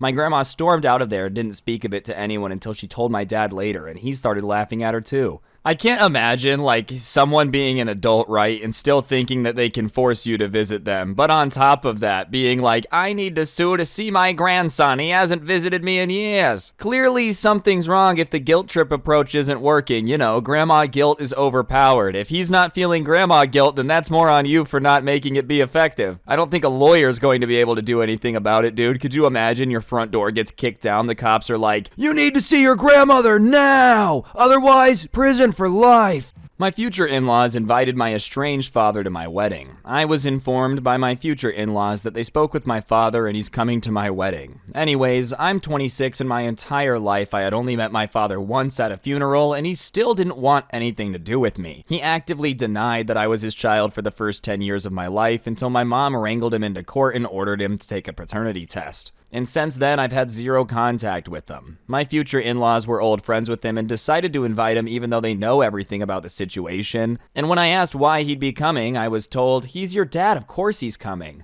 I'm floored. I actively said that I didn't want him around. He's literally a meth head who abandoned me in the womb. Why would I want him considering what would be a special day for me? And my son's going to be there. I'm considering just eloping just to not invite any of these people. I feel like your in-laws definitely aren't big on the whole respecting you thing. If you're like, "Hey, I really don't want my dad there," and then they just still went and did it. I could see maybe they didn't realize the situation was this bad and they just made a giant mistake, but the fact that you've told them everything about how he abandoned you and they were like, "Man, you're just being dramatic, he'll get over it." I don't know, man. You might have a monster-in-law instead of a mother-in-law, you feel me? Obviously, she's just being ridiculous ridiculous. What is it? Her wedding? She's supposed to be in charge of the guest list? Yeah, that's kind of how it works. Yeah, yeah, basically, yeah. Well, then you guys can help with the kids. My friend is a stay-at-home parent, and she's always moaning about how hard her life is taking care of the 2 girls. She and her husband fight constantly, bickering about who does what, and she always seems like she's seeming like the most overworked, undervalued person ever. Her husband runs a successful business, and the guy works nonstop, always hustling, and he's not a lazy slacker. They asked us to go on holiday with them, meaning that we'd pay our own way, but go as a group. We were keen, but decided to cancel last week because she insisted that we need to help look after her kids because she needs a break as a stay-at-home parent who works nonstop and never gets downtime. When did being a parent become a chore, like cleaning a house? Mind you, I'm a full-time working mother myself with a demanding job in tech. The level of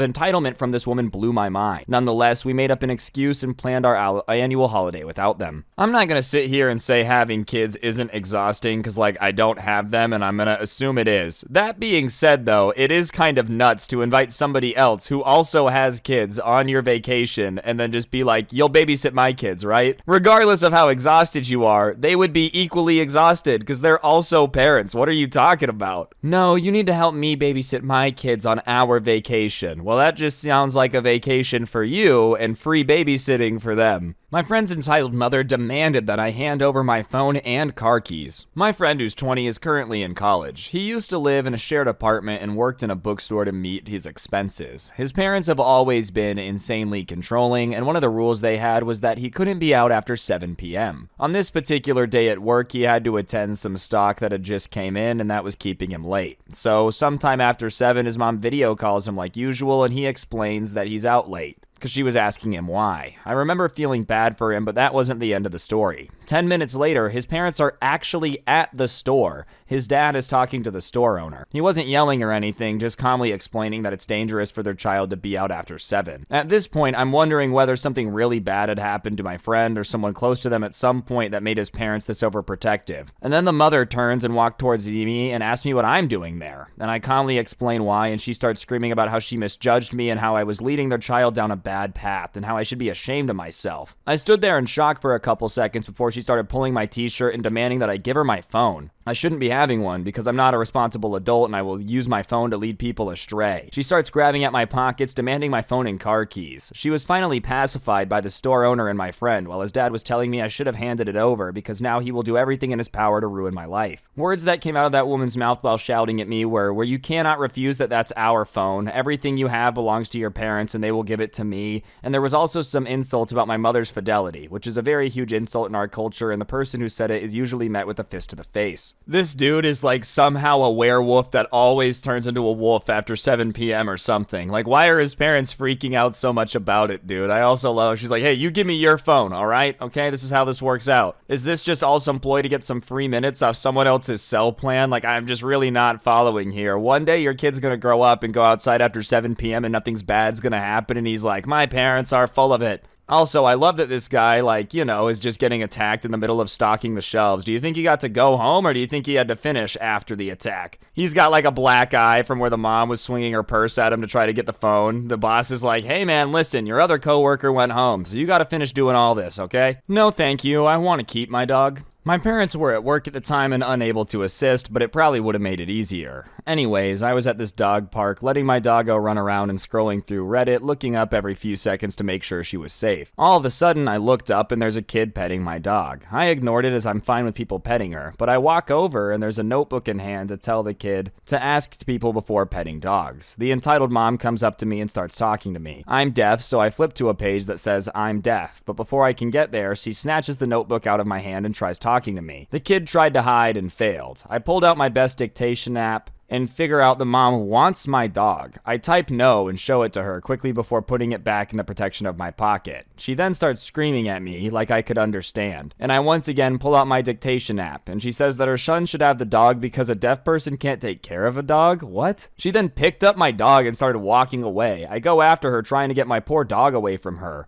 Important note, my phone number is on the back of her dog tag. I run up to a person going around the park and inform them my dog is being taken. He goes up to the lady and holds my dog. dog. I again take out my dictation app and he asks me if I have any way to prove it's mine, and I ask him to call the number on the back. Suddenly on the screen, I see that the entitled kid is saying, "Mom, stop lying, give him the dog back." The park ranger has his phone out and calls the number, and believe it or not, my phone rang. The ranger said I could go, and he did talk to the mom and the kid, and then I went home, fed my cat, and gave my dog treats. Where did this lady hear that deaf people can't own a dog, bro? Like, I've never heard that in my entire life, because what does hearing have to do with being able to take care of an animal in any way, shape, or form at all? You could probably take care of a dog if you were blind, too. Like, what do you mean? What? I just don't understand the logic there. Well, you can't hear, so dogs are hard to take care of. Like, on what planet are you actually living on? Even ballsier to try to take someone's dog, dude. I mean, I know a dog is an animal at the end of the day, but it is like a member of the family. In my opinion, I'd probably react the same way as someone like trying to take something that was very valuable to me. It's not like you're just taking a cell phone or something. You're taking somebody's living, breathing pet. I'm 15 and working, and I want to know how much money there is in my bank account, but my mom won't allow me to know the password to my bank app login. So I'm 15 and I've been working at a store since recently, and whenever I have to buy something, I have to go to the ATM machine just to see how much money I have left in my account. This is annoying because it consumes my time and all that. I asked my mom if I can get the login to the bank account, but she won't allow me to know the password while it's literally my money. She told me she would just say how much money I made, but I don't trust her because she always takes my money. Her reason is because I would buy things, but it's my money I'm meant to be paid with. I'm so annoyed. I'm almost 16 and she still pretends I'm a 5-year-old kid. Whenever I'm hungry, I have to ask if I can eat, and I consider this very abusive. I don't know what to do. How can I even log in if she won't let me know the password? See, I feel like the mom thinks she's doing something super helpful here, but all she's doing is making sure that the second this kid is 18, he's gonna run as far as humanly possible and like never come back. You know, if you're such a control freak, you won't even let your kid log into his bank account to see how much money he has because you're spending it, then chances are they're gonna want nothing to do with you. This is how you end up as the grandma in that first story trying to sue people to come visit. No one wants to spend time with you because you stole all the money from their first job, okay? That's what's going on. I've gone no contact with both of my parents. When I told my mom that on top of my dad stealing money from my debit card and getting food stamps in my name, there had also been utilities placed in my name and some cell phones, and most of them are delinquent, and that I had called the police and pressing charges against my dad, she hung up on me. She then called me back and sounded like she was emotional and said that since I didn't care what I'm doing to my family, I'm not a part of it, and she only has one daughter now. Then she and my aunt got into an argument, and she told my aunt she won't give me any of the information for my financial aid to go to college, and she said my dad agreed to mail my birth certificate and social security card to her house, but I can forget about that now, and she doesn't want anything to do with my aunt either. So even if she changes her mind, I think it's best for me to not have anything to do with her for a while, and obviously my dad, so no parents. And my credit is messed up, but I think I'm getting over COVID though. And I think I might go to Job Corps instead of college anyways because it's free and I can live on campus and they help you find a career in the field you study. So at least I have a backup plan. I want to start working when I test negative too, so I don't have to have my parents. And I miss my brother and sister, and I guess I've kind of lost them now too, but at least I have my aunt and my cousins and have a plan, so I hope I'll be okay.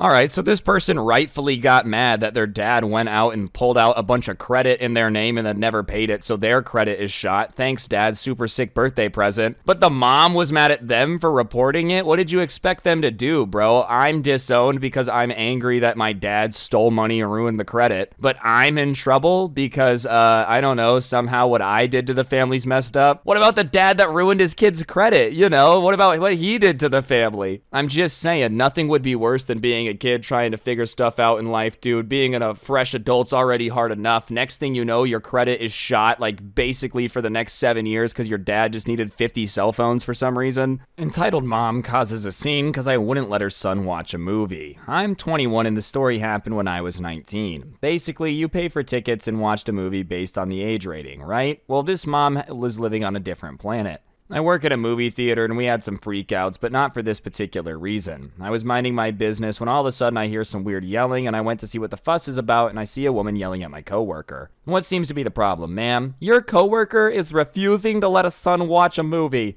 It might have been for good reason. He discriminated against my son for his age and didn't let him watch the movie. At this point, I was not going to do this, however, it's what I get paid for. So then I told her, how old is your son and at what movie does he want to watch? He wants to watch Birds of Prey and he's 13. Well, Birds of Prey is rated R and I can tell her that it's 18 or older only. She goes insane. You son of a... It's not fair to discriminate against someone for age. Well, it's not my fault. The movie is for people over 18. Let your son watch a PG-13 movie or something. Thankfully, the son was an understanding kid and he said, Mom, I understand. Let's just watch a different one. No, I'm not ruining my son's birthday. I'm never going to this theater again. I worked in a theater for a bit, dude, and I've gotten yelled at for the same thing, but it's like, lady, it's not like my choice, okay? Trust me, I've watched movies that were above PG-13 when I was younger too, but I can't sell this to you. Like, I could get in a lot of trouble. The business could get in trouble, you know? It's just like, I'm not getting yelled at by my manager so your kid can watch a movie. Trust me, I'm sure he wants to watch Birds of Prey. I don't even know what that movie is, but I'm sure he wants to watch it. Just like get it on Netflix or something, because I'm not getting yelled at and losing my job for you. My goblin cousin was trying to steal my stuff. Basically, it was my brother's birthday and I was excited to get to the resort my family was at and celebrate with them. As I'm packing my stuff to get there, my entitled cousin suddenly ran into my room and took my phone. Obviously, I went to get it from him, but he ran straight to his mom and said asked if he could have it. Obviously, there was no way I'd give my phone to him and I snatched it away and he cried. Loud, his mom came running into my room screaming at me for not letting her child borrow my phone. My mom went upstairs to see what the fuss is about, and my mom and the entitled parent then proceeded to have an argument. My child should be able to borrow your son's phone. He has a computer, so why does he need that? Well, your child has a tablet, for God's sake, and you have a phone. Why don't you let your kid borrow your phone? My phone is for calls, plus my job. Plus, I forgot his charger for the tablet. He was so excited to go swim in the resort. Well, then I guess go borrow somebody else's charger. There are like 20 people here. At least one person has a charger.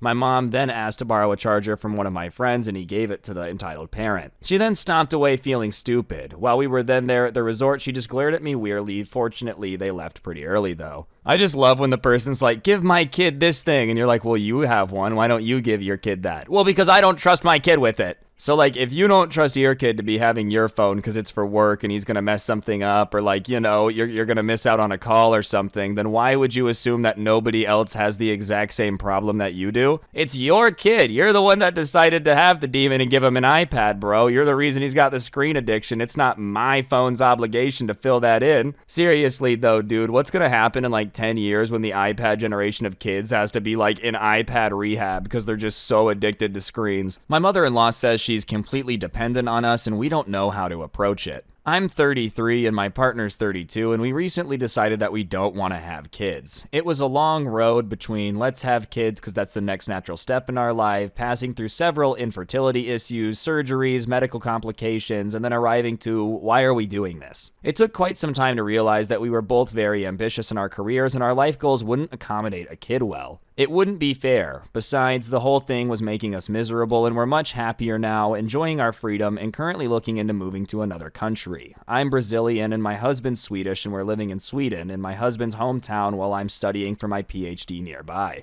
My mother-in-law has always had a complicated relationship with my husband. He's an only child and they never built a strong relationship as mother and son, but she thinks they do have one simply because she's his mother. They clearly don't feel the same about each other, but they've succeeded in avoiding issues for many, many years by keeping it superficial. My husband knows that, but she won't admit it, and she thinks she's super involved in our lives and a present parent. Lately, things have begun to get difficult for her. Her second husband has been suffering with several complications after his cancer treatment and has been in and out of the hospital nonstop since June. With his health deteriorating, we became concerned about her living situation. They live in an old house with steep stairs up on a hill in the outskirts of the city and depend on a car for everything, have a large garden that needs care, and the house is in desperate need of maintenance. My mother-in-law has epilepsy and sometimes has limitations for driving due to her meds, and her husband is a selfish, accommodated butthole who refuses to learn how to drive because his mother-in-law is the chauffeur. They cannot take care of that house without our help. She is relatively young but has joint problems and can't handle the garden or the house maintenance by herself anymore. Now, she also has to adapt to her husband's new limitations, and he wasn't much help before, but he's allergic to pollen and can't work in the garden. So we started talking to them about moving out from there. You know, it's not sustainable that we have to do the job. We both drive, but we don't want to add the expense of a car, and we would need one to be able to do things for them often, and otherwise we don't use cars ever. Well, she flipped out. She said that she doesn't want to move. She wants to stay there as long as she can climb the stairs, and we have to support her. And by supporting her, she means progressively assuming the jobs that she can't do. Slowly, my husband managed to explain that this is not kind of the support that he can offer her, since he has his own responsibilities with our homes, NGOs we run in our spare time, dogs, and we can't refuse good opportunities to take care for a fully capable adult because they're maintaining a lifestyle with not compatible with as much as they can handle. We support in many other ways. Maybe we can find a gardener that can do the heavy work twice a year, or arrange a contractor to fix the garage, and so on, and of course we would help out, but helping is not the same as being responsible for things, and she said that she thought he'd always do stuff for her and was a bit upset but dropped it. Anyways, these conversations calmed down for a while until Sunday when we were out for lunch because she was alone as her husband was in the hospital for surgery. She was tense and we were talking about how important it is to have a friendly support network in difficult times, and I'm thankful for my own friends that were there when my dad passed. That was when she dropped this. I agree we're not completely independent. For example, I'm completely dependent on you two. My husband and I looked at each other a bit panicky, and I didn't know how to respond at the moment. All I wanted to say was, I sure hope you're not being serious. Being completely dependent on someone is horrible for you and a very heavy responsibility to drop on the other part. But I didn't. I just said I think human beings are never completely independent from each other, but we need to be able to take care of ourselves. We left it at that, but now I'm concerned about how she's going to react when we actually move. We're not going to change our plans because of her. My husband thinks that the distance will probably be good for her to realize she can't depend on anyone, and now he wants to move as far away as possible. My own mother is the complete opposite. She misses me but deals very well with me being far away, and we have a good relationship, and she's super supportive of me chasing all my dreams. Since I was a kid, she has always said that she doesn't want us to give up things because of her, and she's prepared to adapt her routine and into her limitations as she ages. But I think my mother-in-law is going to turn our lives into a nightmare. I want to have this conversation with her, but don't know if I should. I chose not to have children so I don't have to settle down in a life I don't want for the sake of a kid, but I don't think I have to accept that and do everything for a fully capable adult because she thinks it's our obligation to assume responsibilities that she can't handle. I mean, listen, obviously I feel really bad for the woman. It sounds like she's going through a lot, but it is a little bit weird to be like, no, you're never allowed to move and I'm completely dependent on you. That is an insane amount of pressure to just drop on somebody. Oh yeah, you know me, you can't leave because I need you 100% of the time always. I do feel bad for her. I almost wonder if maybe things will be a little less weird in a bit, if there's a little less stress. That being said, I don't think you should be changing your plans for anybody, especially if she's just choosing to live in that house to be stubborn, no, I don't want to leave it. Sure, I can't take care of it, but that's your problem, not mine. It's like, no, it actually is your problem, Mom. When I was a kid, my parents joined a group with parents of my friends and classmates, and one member of the group was a very entitled mother. Here's some things that she would do. We were in a restaurant where a big pot was placed in the center for everyone to serve themselves. She spent 10 minutes choosing and discarding each element of the dish while everyone waited. She also chose the best pieces of meat and removed all the vegetables from the plate, putting them back one by one in the pot, and then brought the plate to her child. When she saw everyone staring at her, she said, well, my child doesn't eat vegetables or the cheaper meat. The child in question was 12 years old. Another time, she wrote a note to the school saying that her dear daughter was allergic to the food item because she didn't like it. And the school had said that wasn't an excuse and she had to eat lunch like everyone else because she wasn't allergic. Everyone knew she wasn't allergic, but it was a way to force the school to accommodate. Well, here comes the day I ended up going over to the house. I was 14 years old and we were there after school. We went upstairs and the bed was unmade. The daughter sees it and tells me to wait a moment, goes down the hall and yells, "Mom, the bed is not made," and kept yelling until the mom stopped what she was doing, came upstairs, and then we both standed there while she made the bed. And when she was done, she says, "That's better, you can leave us," and then sat on the bed. Until that day, I thought she had the coolest parents who always took the side, and I asked my parents to, say that I was allergic to things at school too. They told me they could write a note asking the school to double serve it instead. That day, I saw how an entitled parent can ruin the kids too. Well, they say the apple doesn't fall too far from the tree, Chances are if she's running around bossing people around, she learned that somewhere, probably from screaming at her mom to make the bed, bro. I just don't understand people who can use their mom as a maid. Mom, get in here, please, clean this up.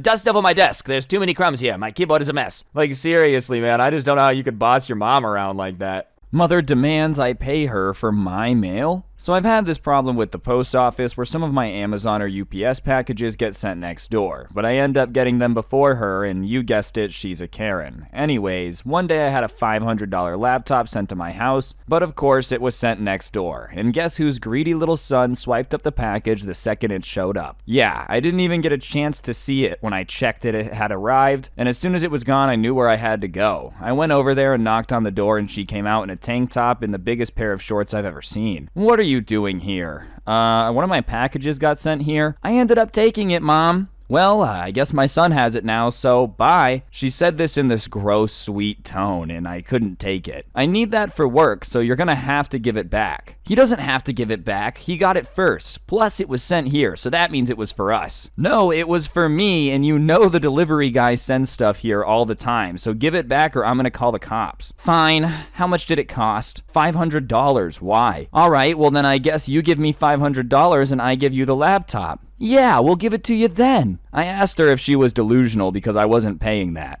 Well, I guess you don't get it then. We'd been arguing back and forth for about 10 minutes and it was about 5:30 by then, so I told her that she either could give it back or I was going to yank it from his hands right now. There was a time I had to take a package from him when he stole one before and his feet flew under him and he fell on his face. Anyways, she yells, "Are you threatening me?" with the most surprised look on her face, and she says, "If you do that, I'll call the cops on you." I get tired and ended up pulling the laptop from the kid, and he cried when I got it back, and she started grabbing me from behind, saying, "You're not leaving with that unless you give me my $500. Yeah, she really said her $500. So I pushed her off me and then heard the door slam and walked home very slowly. The kid was sobbing and she was furious, but I ended up locking my door and logged into my new laptop. Oh wow, this is a very expensive package that got dropped off on my porch. Alright, I know you already paid for it once, but I'm gonna need you to go ahead and swipe your card here to get it back. Imagine she pulls out like one of those square card reader machines. She's just so used to like holding people's packages hostage, she has a process for this. Honestly, I've never understood people that are gonna like steal packages, dude. Sure, you get lucky every now and then and get a laptop, but like how often do you go home and find socks from Amazon? And also, stealing packages is just lame, dude, and it's not finders keepers when it comes to mail.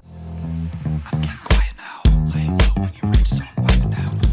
What's going on, guys? It's your boy Scrub here, back again with another video. Hope you guys are having a great day. I know I am. And today we're going to be taking a look at the subreddit entitled Parents. It's probably the favorite Reddit videos I make that you guys seem to enjoy the most, so I figured we would do it again. And yeah, before we get into it, press the like button or your parents are going to become entitled, and let's go. Entitled's mom, entitled kid, plays Ding Dong Ditch. I can't believe I'm actually posting on here, but the most absurd thing happened today. My mother, daughter, and I all live together in our apartment complex. We were watching TV and eating dinner when an extremely loud bang came from the door. We all have anxiety, including my daughter, who immediately started screaming. I went outside to check who it was, but there was only a dirty traffic cone outside of our door. I turned the corner and saw an at most 13-year-old kid running away. I thought it was odd, but I pushed the traffic cone out from in front of the door and went back inside. Well, it happened like 3 more times, and each time the banging got louder and louder, and eventually my mom was getting pissed and took a glass of water and waited at the door. She was looking out the peephole waiting for them to come back, and eventually he did, and my mom whipped open the door, screamed at him, and threw water on him. She said if he came back, she would call the cops. I was surprised my mom did what she did, and I did not agree with her throwing water at the kid. We had an argument about it and went back to watching TV, and my mom took a nap. Well, a little bit later, there was a knock at the door, and I answered it, and the kid had told his mom, and she was pissed off and came to confront me. I explained that technically he was trespassing, and she started demanding I apologize to her son. I politely disagreed and had to close the door on her as she tried to argue with me, and later on I told my mom when she woke up from her nap, and she told me I would have dumped water on her too. I don't disagree that like the water wasn't 100% necessary, but at the same time, if somebody's gonna ding dong ditch your house like 47 times, I feel like at some point you're allowed to open the door and throw a glass of water on him. It's not gonna hurt him. If anything, it's just equally as annoying. You want to keep ding dong ditching me? Fine. You're gonna get splashed with water. I feel like that's a pretty even trade-off. And I also feel like whenever you're ding dong ditching, you know in the back of your mind people are going to get annoyed at you. Like you can't be surprised when the game that involves annoying people ends up with someone annoyed.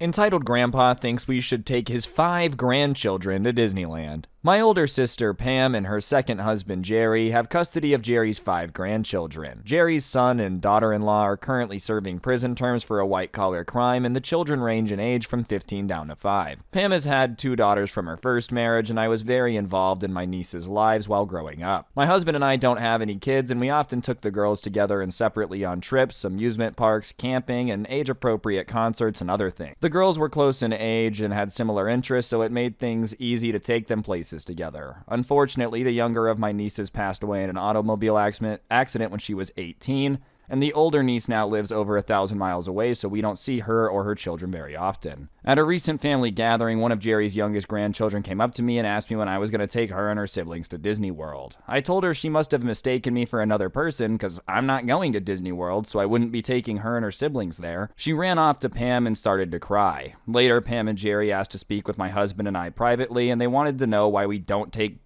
Jerry's grandchildren on trips like we used to take my nieces. Turns out they had told the children that we were going to take them all to Disney World sometime. Needless to say, my husband and I were shocked. We never took my nieces to Disney World, and most of our trips were with them in our home state or neighboring states. Plus, we were younger, and there were only 2 of them, so we could keep up easily. Not to mention, the cost of taking 2 kids anywhere is much less than taking 5. My husband and I have been cutting back on expenses and expenditures because we don't know what will happen with the economy, and we don't want to jeopardize our own retirement plan. Also, we are basically strangers to Jerry's grandchildren, and we didn't meet any of them until they took custody last year, and this family gathering was the first time we met all 5 of them. Jerry said that they expected us to take the grandchildren on trips like we had taken Pam's daughters when they were children because we had no other grandchildren, just like we didn't have kids, so we should be happy to have this opportunity to play like we have grandkids. We said we'd pass on this opportunity because of the reasons mentioned above, and these are Jerry's grandchildren in no way related to either my husband or myself. Jerry blew up and called us selfish and said they had expected us to help out when they took custody of the children, and he stormed off. Listen, Jerry, you're a really nice guy for taking in your 5 grandkids. That being said, bro, it's not everyone else's responsibility to take 5 kids to Disney World, bro. Does he realize how expensive that is? Like, literally, man, I feel like going to Disney World alone is insanely expensive. Now you're gonna take 7 people? No thanks. I feel like that's something you really gotta clear with people before they just get volunteered for it, especially if they don't know these people in any way. Like, you know, I feel bad that the kids got stuck in the middle because their dreams got crushed. But Jerry, what were you thinking, dude? This was never gonna go the way you wanted. People don't just spring and take 5 kids to Disney World. That's insane. That's nuts. I love how he told the kids before he cleared it with anyone else too. It's like, all right, let's get their hopes up so they're even more crushed when it ends up not working out. My kid can't fly in economy. It gives her anxiety. I attended a private all-girls school in the UK, which means I have a fair share of entitled and spoiled kids stories. Every year, my school runs an optional skiing trip to America for anyone who signs up and pays the overpriced fee. Because we live in the UK, there's no snow to be seen and a flight has to be taken to the States. Anyway, about 1 week after the tickets go on sale, entitled parents email the school asking if it was possible for the kid to be upgraded to first class because they just can't fly in anxiety. They can't fly in economy, it'll give them anxiety. We flew economy once and she just couldn't cope. The worst part is, I originally thought that this was something the parents had come up with to get free upgrades, but after I thought about it for a while and knowing the kid, it's kinda likely that it either was an excuse that they themselves came up with and asked the parents to send, or it is likely true that we flew economy once and she couldn't cope is actually true. Does this work, dude? Next time I'm flying, I'm gonna walk up to the people at the gate. Hey, I can't sit in economy. I get anxiety. They're like, oh my goodness, free first class. You know what? Sit in the cabin, fly the plane. Imagine being in a situation where you're flying to another country and you're upset about how you're gonna get there, bro. I'd just be stoked to be getting out of here for a little bit. Entitled mom wants my table while I'm still eating. Of course, this was at the mecca of entitled parents, Disneyland. I was grabbing dinner at a cafeteria-style restaurant where you get food on your tray, pay, and then find a table. It was colder that night, and I was thankful to find a table inside. It was a large 8-person table, and a couple was sitting at one end, and I asked if I could sit at the other end since I was alone, which they were cool with. They were eating dessert and left soon, but I was eating my meal. While I'm mid-bite, this lady comes over and asks for my table. I said she and her family of 5 were welcome to sit there too, but she wanted the whole thing. She tried motioning to another smaller table which I'd opened up, but it was across the room and would have been a pain to get all my food and stuff there, and I was literally eating, so I declined. She ended up sitting at my end of the table and stared daggers at me. Most annoying was that she had gone ahead of her family to get a table while the rest were getting their food and paying and had a long wait. So by the time they got to the table to eat, I was done and packing up. So she got the table to herself and just didn't need to be a bee about it. I mean, if you offered to let them sit on the other end, I don't really understand why she just sat there and stared at you the entire time. That's really the best of all worlds. You don't gotta move all your stuff, you know, by the time her family gets there, you're leaving anyways. I feel like Disneyland's supposed to be the happiest place on earth. What's up with everybody being grumpy there, you know? Is it really the entitled parents' mecca? I can't confirm that. I feel like it's definitely possible, bro. Karen demands that I override this register to get her way. So I work at a grocery store and we had a sale on corned beef. My register will not allow anyone to get more than 2. And when I told this Karen this, she was extra pissed and ended up calling for my manager to complain. She wanted to do a separate transaction for the extra meat and we told her no because if our system says no, we don't want to go against it. She said that there wasn't a sign saying that she couldn't because there was a sign in the ad that said limit 2 instead. We ended up letting her just do it this time because she was holding up the line and we just wanted her gone. She kept saying she gets more all the time and we shouldn't change our policy because we can. Why do people always want us to go against store policy? I mean, let's be honest, dude. The reason she asked you to go against store policy is because you and your manager were like, fine, we'll just let you do it because you're holding up the line. Karens know that, dude. They're like, look, it's not that me being a pain in the butt is right. It's just that me being a pain in the butt means that everyone else is having a horrible time, so inevitably you'll just give me what I want, so I'll leave. You gotta stand strong. Let him scream, man. Let him scream. Entitled mother ruins my credit and then demands that I buy a house with a spare room for her. I just got accepted to a veterinary school and I'm excited and nervous about it. My partner and I have decided that buying a house would be a good investment for when we move to this school in the fall, but there are some barriers in the way. He has hardly any credit and I struggle with poor credit for my entire adult life. When I went to university for the first time in 2016, I took out student loans that I have not yet paid. They're deferred because I'm currently a student, so it's not a huge deal. I have also been told that a medical bill has been dinging my credit, which I thought was a late payment on a medical expense that was $40 that my mom promised to pay because I had just turned 18. I knew that she had paid late and there were arguments about it back then, so I just figured the late payment was staining my credit. However, the housing lender told me that there's an outstanding bill for $1,000 that has gone to collection and been dinging my credit since 2017. I called the collection agency and I learned the original bill was $700 for a psychiatrist that my mom insisted I see, and again promised that I pay for. Additionally, my health insurance at the time was hers and my father's responsibility, so it was explained to me that they were to work out the expenses amongst themselves. When I brought this to her attention, she got frustrated and insisted it was some mistake made by the insurance. I requested that she take it up with the insurance company because I was not at all involved in the process of picking it, understanding the coverage, making payments, etc. If I weren't so busy with work, school, moving, then I would do it myself, but I don't have knowledge or the time at the moment because I don't know how to do something like that. As my mom often does, there was a vague maybe when I get around to it, which is basically a passive-aggressive no. I have been denied for apartments, couldn't sign up for my own Wi-Fi, couldn't finance a car, and have paid high signing costs with apartments that would take me and probably more because of this credit issue. I cannot express the amount of distress and frustration this has caused me, and now it's going to impact my ability to get a home loan. There was no apology, no ownership, or even acknowledgement that her mistake had impacted me in any way, and I'm beyond frustrated but decided what's done is done and there's no sense to fight about it. My mom is infatuated with the idea that when I'm buying a house and started sending me all these 3-bedroom homes for around $150,000 on Zillow. When I told her that we were looking for 2-bedroom homes at $100,000, she lost her mind and aggressively insisted that I have a room for her to stay in when she visits. When I told her this wouldn't be possible, she'll hit me with a, "You'll find a way." Again, I decided not to fight about it and change the subject because ultimately the decision is on me. When the lender asked how much gift money I might receive, I reached back out to my mom to get a number for the lender. She already stated that she would want to help wherever she can, but when this came up, she jumped into victim mode, stating she lives paycheck to paycheck and that I can't just keep visiting the bank of mom when I need something. I have paid for all my own school up to this point, plan to finance vet school through loans, so maybe this has to do with the groceries she bought me a month ago, who knows. She also just got a new designer dog, a car, replaced the carpets in one of her houses with wood, and recarpeted the other 2 floors of her massive houses.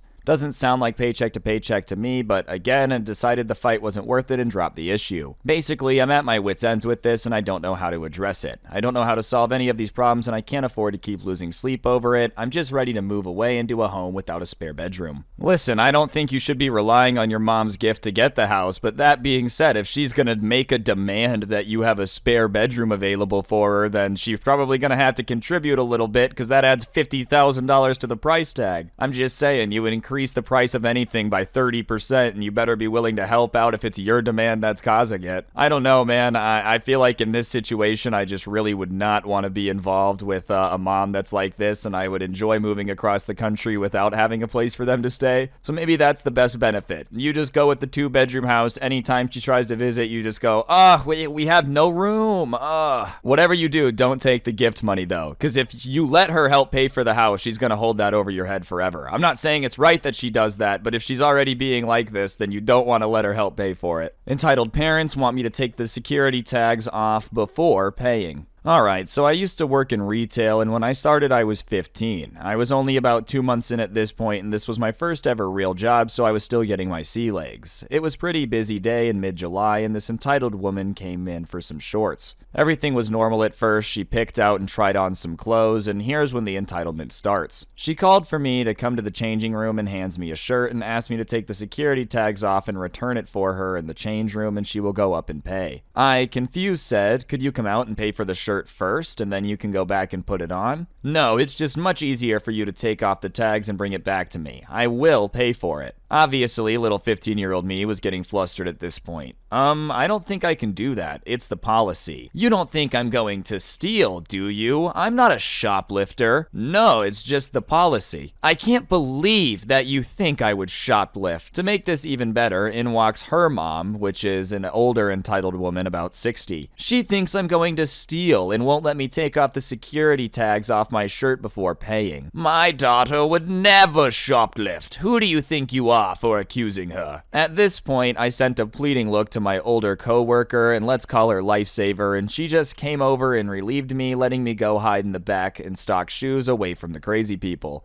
I just feel like there's very few reasons that you would want the security tag taken off before you pay for the item unless you're going to steal it. Like, in my mind, the only reason you would ask for this is if you're gonna steal it. Am I wrong? Otherwise, I think you'd be okay with waiting like the 25 seconds it takes to walk up to the register, swipe your credit card, and then officially own it so you can do whatever you want. I don't know. I don't blame this person for being a little bit sketched out. If somebody was like, "Hey, can you take off this security tag? I promise I'll pay for it." You know what else is really sick, dude? You don't need to promise to pay for it. If you just pay for it, I can give it to you with no security tag. How about them apples, huh? Nah, that's too complicated. You just gotta start screaming at the young workers and be like, "You think I'm a thief?" "No, I didn't, but the fact that you seem so angry that I would think you're a thief makes me think you might be one, yeah." Entitled mother thinks kids store is a playpen for her kids. I work at a certain store that lets you make your own stuffed animal. Ever since the nearest sister store to us was permanently closed down a month ago, we've been crazy busy on weekends, especially in the afternoons and evenings, and this story happened earlier this Saturday afternoon when we were jam-packed with people. Amid the crowded store, I see 2 kids at the sound station playing with the sound chips. Only one is carrying a skin, which is what we call the unstuffed animals, but both are carrying Poppy Playtime plushies. I see their mom, the entitled parent of this story that I'm going to call Karen, standing a few feet away from them, and her daughter standing beside her is also holding a skin. They were pretty close to the stuffer, and usually when people stand that close to the stuffer with skins, it means they're ready to go stuff. So I came up to the family and asked, "Did you guys want to get any sounds in your bears before we stuff them?" "No, we're just looking." "Oh, alright, well, let us know if you need any help." As I walked away, I heard Karen tell her daughter, "We're gonna come back on your birthday," and I internally groaned. I knew then and there that they weren't gonna buy anything, but I didn't raise a fuss about it. Parents do that depressingly often. What doesn't happen often is how this mom let her kids run buck wild around the store. The 2 skins the kids were carrying were discarded in random places around the store. One was in the heart bin. The boys kept messing with the sound station and dropping sound chips, which I had to clean up as I was assisting another customer with the station. One of them ended up shoving their pink Huggy Wuggy in my face, again as I was helping another customer, and throughout all of this, Karen was nowhere to be seen. Later, I was on the stuffer helping other customers stuff their bears, and the entitled boys were behind me using the bathtub to wash the Poppy Playtime plushies, and this is when I saw saw the entitled girl holding a dressed bunny that I knew was one of our displays, picking out a rainbow leash to put on it, and I'd had enough. I apologized to the customers I was helping and walked up to the girl who had set the bunny down and was now trying to fashion a leash to her. "Are you going to buy that?" She looked up at me dumbly, and after an awkward pause, I repeated myself. "Well, no." I had already known her answer, but I had to ask. "You can't take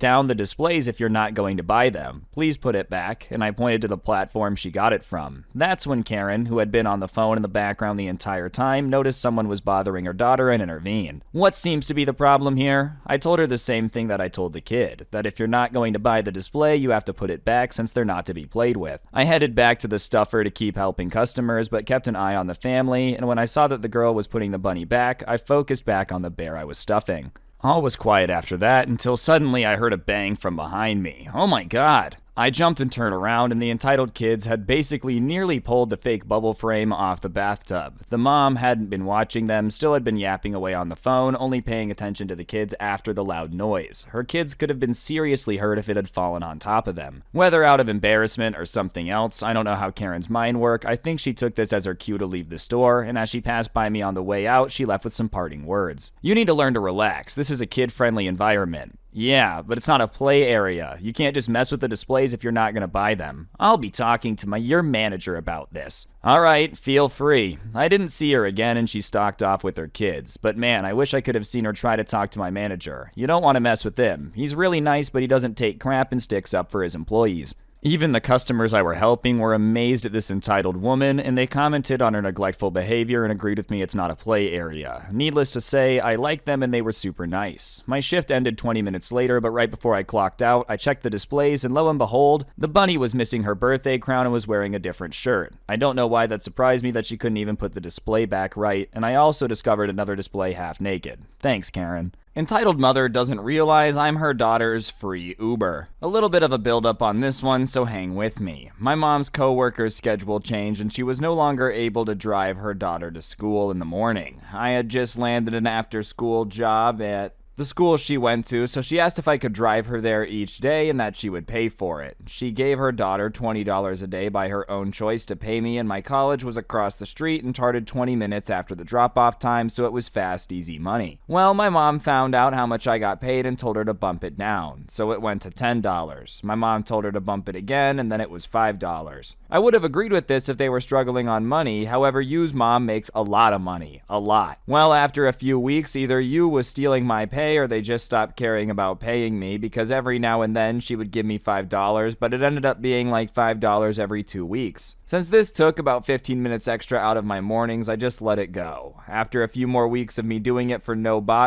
pay go by, and one day Yu comes to my car with her cousin and says Lo needs a ride to school now. Lo's dad normally drives her, but I guess they wanted the free rides now too. They go to the same school, so nothing changes in my schedule. I agreed, but I'm still not getting paid for this. I didn't have Lo's parents' number, but Yu's mom confirmed with me that this was approved. Eventually, Yu and Lo start calling me at random hours of the day, asking me for rides across town. I mean like rides that took an hour of my time. Again, for no pay. Yu had a rough childhood. She was an orphan in another country and adopted by my mom's coworker later in life. Shortly after the adoption, her parents separated. I don't know if it was the pity in me that kept giving them free rides or what, but I did it. To top this off, they started coming out last minute for school, which meant I ended up running late from my college parking lot to my classroom to make it in time for my classes, and I asked them to be earlier and they agreed, but nothing changed. This went on for months. Well, as I mentioned, I worked at the school Yu and Lo went to. Every day, Monday to Friday, myself and only one other coworker took every kid kindergarten to 5th grade the moment after the school bell rang. There were 2 of us for over 100 students most days, and most kids had their parents come pick them up by 3:30, and by 4 there were 15 kids left. However, at 4, the leftover preschoolers and junior high students would join our group, usually about 5 from both groups, putting us at 25 students. Yu and Lo were always picked up immediately after school, but not this day. They're 8th graders, and when I see the junior high students come into my classroom, I'm surprised and I greet them, hand them popcorn, and they sit down to watch a movie I had on. About 15 minutes into them being there, Lo comes up to my desk and tells me her mom is here and they're leaving. I inform them that the kids in my program have to be signed out by their parents and her mom needs to come inside, and she nods and sits back with Yu. 2 minutes later, the classroom door slams open, and a lady, the entitled mom, comes stomping up to my desk. This is a good time to remind you I've never met or talked to Lo's parents. this. This lady begins to berate me, telling me it's ridiculous she had to walk 1 minute to pick them up when they should be old enough to walk themselves. I explained that I could and would get fired if I let any child leave without a parent or approved person signing them out, and she continues to berate me, telling me I'm incompetent and should have brought the sign-out pad with the girls to her car. I explained that my coworker can't be left alone with 20 students, and we weren't even supposed to be alone with one student. She scuffs at me and signs me out and tells you and Lou to walk out, and they do. You and Lou must have told the entitled mother who I was, because not even 2 minutes later I got a text from Lo saying her mom is so sorry and had no idea who I was, and I was annoyed but shrugged it off. I was not going to continue to be their free Uber anymore after what had happened. There were only a few weeks left in the semester, so I figured I would give them a ride to school, but still, that's it. The next morning, I went to pick them up, and Yu gets in the car alone, and she mentioned Lo's dad is driving her to school now. As I'm about to pull away from the shared house, I see Lo and her dad come out to their car, and Lo's dad waves at me with a sheepish look. Yu ended up transferring schools next year, so I stopped driving them both altogether, and every now and then, they attempted to text me for free rides to restaurants or friend houses, but honestly, I ghosted them. I don't blame them for Lo's entitled mother's actions, however, I was tired of not getting paid and I didn't feel like fighting for it. Sorry it wasn't more exciting, but it happened back in 2018 and it's still funny to me. If only I could have seen the reaction on the entitled mom's face when she realized she just went full Karen on the girl who gives her child free rides everywhere. I think you were already being way too nice for being a free Uber for absolutely no money. Like, that part's a little bit on you, right? That being said, dude, I love how the Karen complained about having to come sign out her kid from the free daycare program that's there for when she leaves her kids late at school. Bro, I know childcare is like mad expensive. I would definitely not be complaining about having a free babysitter on hand, especially if it's the person who's been giving your kid free rides. You should just be nice in general to the person watching your kids, but if they've been Ubering your kids around, you gotta double down on the niceness. I'm getting quiet now. Laying low when you're rich, so I'm piping down. Making out, stack the bread. Alright, what's going on, guys? It's your boy Scrubby here, back again with another video. Today I'm going to be hitting you with another video about the subreddit entitled Parents. These are your guys' favorite Reddit videos by far, so I figured I would bring you guys one that's a little bit longer and, you know, hopefully a little bit more entertaining for all y'all. So if you enjoyed these videos, please be sure to press the like button, and without further ado, let's get into some entitled parents. Let's go. Entitled Dad wants me to pay rent so he doesn't have to work. For context, my dad lost his job all the way at the start of the pandemic. It was what it was. We stayed afloat thanks to unemployment checks, and I loaned him $1,000 in that time so we could get a new family vehicle. I gave him the money with the condition he would teach me to drive with the car, and he agreed and we got it. Right around August of 2020, he got hired on by his family to take care of my great-grandmother for a year and change. That ended back in October when she unfortunately passed away, and we were told by him that he had a good amount stored in his savings that would tide us over for a few months.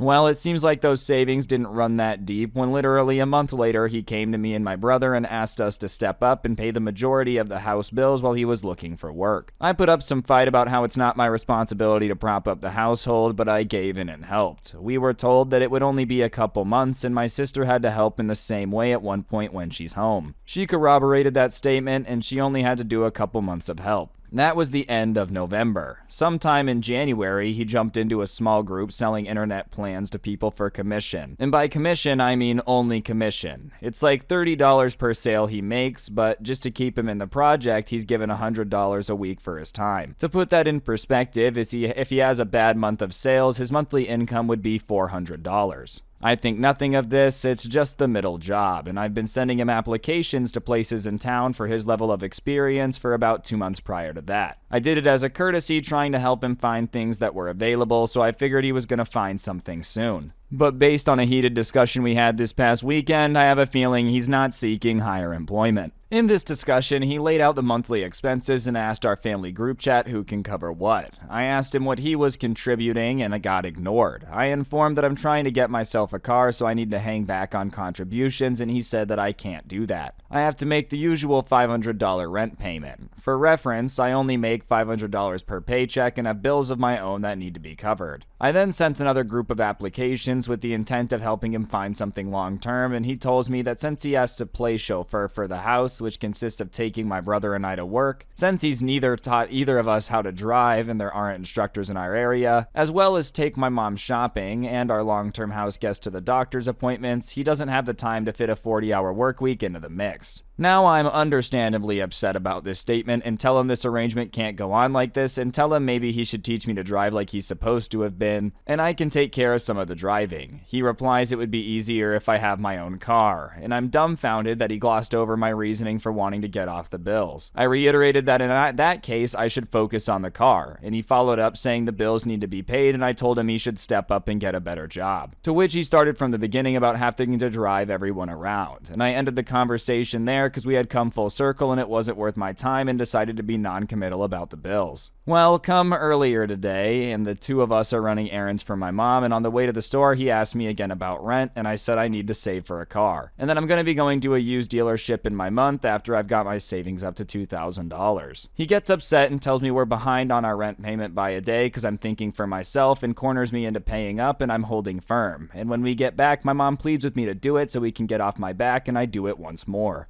I'm ranting to my mom about the whole ordeal, and she tells me that with all the job applications I've sent and given him, he hasn't even bothered to try. He's relying on me and my brother as a crutch so he doesn't get the motivation to work higher than he is now. So I declared to her I'm actually going to be dropping the bills and focusing on the car, and that my dad needs to understand I'm not going to be around forever to pay the bills for him. Meanwhile, she's been arguing with him over the same thing in the background, and apparently he's getting my mom to try to find employment to help out as well, which isn't fair to her. Sorry to come here and rant, but his lack of willingness to even try has got on my last nerve, and he wonders why I want to move out. I love how he's like telling everyone that they need to work more hours in order to pay the rent that they're behind on, you know, but meanwhile his reasoning for not working is I have to drive people places. Like, hey bro, at least be picking up an Uber Eats order on the way back, you know? I just don't understand how you could ever tell your kid that it's like their responsibility to take care of a majority of the rent. Obviously situations happen, sometimes kids gotta help their family, but being like, hey, I'm not gonna have a job and you're gonna do all the work, K?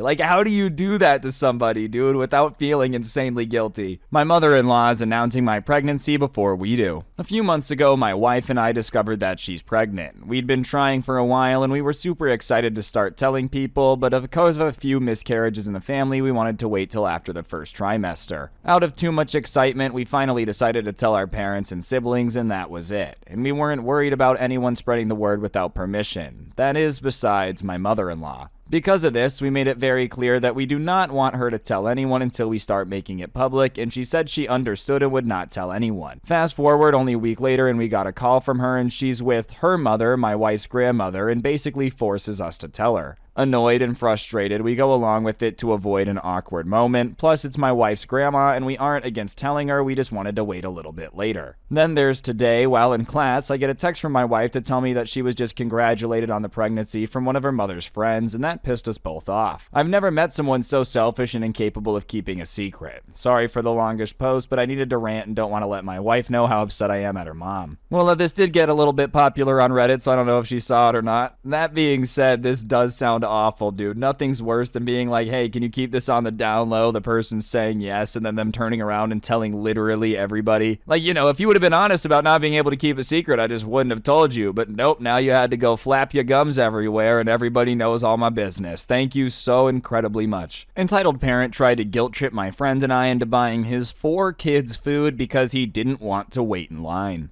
My friend and I were in a big mall that is in a city halfway between where we both live. When we were finished shopping, my friend wanted a pretzel from the popular Pretzel lady before we left, and when we got there, the line was huge. It went down the length of the counter of the kiosk, around the corner, past one store, and even further. We got in line when it was just past the other store, and it took less than 10 minutes to get to the register. As my friend is ordering her food, a man that was in his late 30s came up to us and asked us if we ordered his kids some food. He even tried to give us 20 and said we could keep the change. We weren't sure what to do since neither one of us had been in this situation before, and we both contemplated on doing so, and even I moved my hands towards the money once or twice. It was my friend that said she just paid and didn't feel comfortable ordering again, and he looked at me and asked if I'd do it. I told him I wasn't planning on buying anything and stepped out of line. He tried one more time since my friend was still at the register and there was only one worker, so they handled it one at a time. I looked back at the line, which was around the corner, and the lady behind us who had kids said, "Dude, we had to wait." He got all huffy and yelled, "Yeah, but I don't want to wait, I have 4 kids." "Sorry," I said. He grabbed his kid and angrily walked off, saying something about how we're rude or jerks for not helping him out, and the lady behind us said good job, and my friend said I was awesome. She's working on standing up for herself and was just caught off guard. I don't think anyone else noticed, but it did feel good to put him in his place, even if it took me a second to get my head together. Nothing is worse than cutting in line, man. Like, listen, nobody likes waiting in line. I think it's something we can all agree sucks. That being said, the only thing people hate more than waiting in lines is people that think they can cut the line that they just waited in. Imagine you were just standing there for 15 minutes awaiting your pretzel. This dude walks up, hands a 20 to the person in the front of the line, and is like, sweet, sweet, thanks. You wouldn't feel the slightest tinge of hatred towards that person for 45 seconds, because I feel like I would, you know. I don't think it'd make me upset by the time I got to the car, but yeah, I'd probably be like, that guy definitely sucked. Entitled parent wanted me to give her son some free dice. I'm a dungeon master who also works in a game shop, and we sell all kinds of things like dice, figurines, paint, board games, and more. But the hot cake-um of all was a new pair of dice we had just gotten in. The dice in specific were custom handmade, and the set we got we called the lava dice because of the color that these were in the set. It was made for a convention that was coming up, so we weren't going to sell it just yet, even though we had tons of offers from everyone who plays D&D. But my favorite offer was from this 36-year-old man who came in looking for dice for his new game of D&D. I took him around and showed him what we had to offer, and he saw the box of dice. He asked what it was, and I of course told him it was dice for an upcoming convention that he could get if he attended, but no, he grabbed up a set from a smaller box aside. This box had a different stamp for the high number, that was WarCon, and looking at it and the color, he seemed to instantly fall in love, but I had to tell him that they weren't for sale. The others you could order online or purchase while at the convention if you like, and if you were attending the convention, you can give him the set of dice back to him when the convention happened. Well, I don't really think I want to go to the convention. Oh, so I can have it ordered online, I guess, if you want. No, I don't want to pay. Excuse me? Yeah, I don't want to pay for these. Sir, these are custom handmade products. If you want them, you have to pay. Otherwise, please put them up front so the bag can be changed and disinfected. No, but I want them. Yeah, so you have to pay. He eventually put the dice down, and because he had touched them and ran them all over his hands, they had to be cleaned, and walked to the front with nothing but a dice board, a custom board so dice won't roll off the table.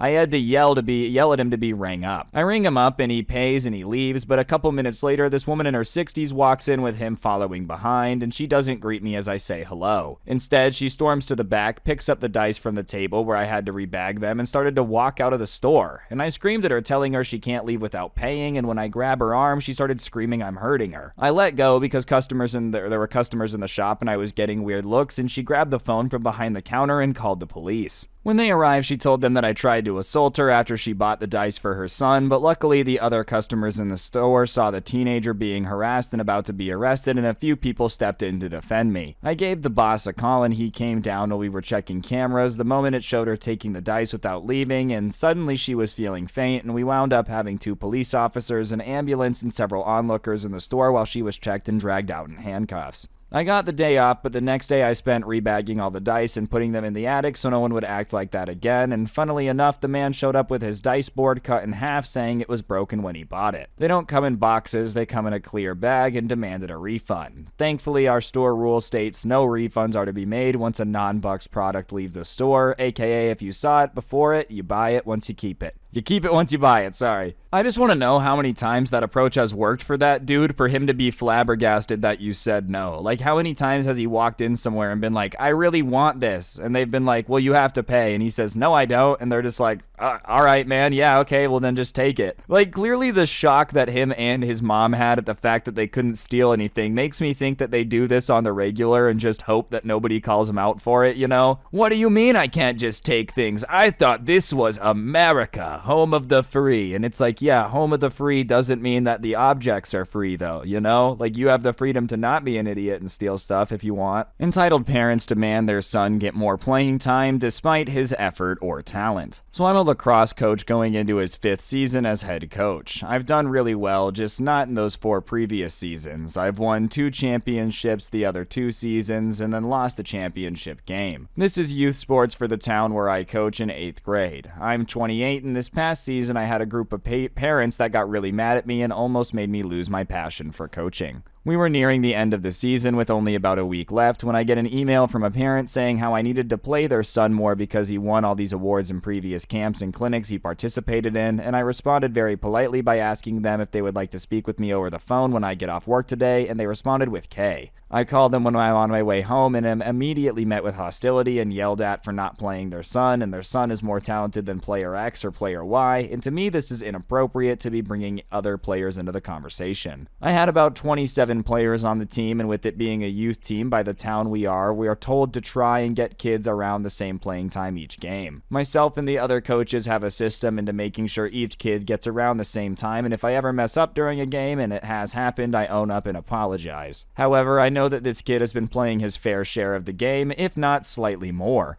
I mentioned this to both of them, that I want to develop the young men for the high school level, and they're saying, well, you're not a high school level coach, so you have to do what we say. They then start bringing up all the awards again, and I explain that he may have done these great things in the clinic, that he does not see, and I do not see a level of understanding of our offensive sets and plays, and he does not ask about the plays, which would make him a liability, and I still play him a fair amount. The kid is good, but he's quiet, and I've said time and time again to the entire team, if you have questions, please ask. And I will never get mad at asking a question, but during a game, you need to know what to do. His parents then reluctantly agreed with what I had said and hung up. Turns out they did not let it end there. They then contacted the head of our program and demanded I be immediately relieved of my duties and not be allowed to coach. The head of our program came up to me and asked me what happened, and I explained, and he stood behind me because of my record of not doing anything like that, and he knows that I'm truly here for the kids. I've never gotten a complaint like this in my first 3 seasons, and in my 5th season starts in a couple days, and our pay amount has been restructured to have to deal with the feedback from parents, so I'm nervous I'm going to end up losing hard-earned money that I deserve due to some bad sports.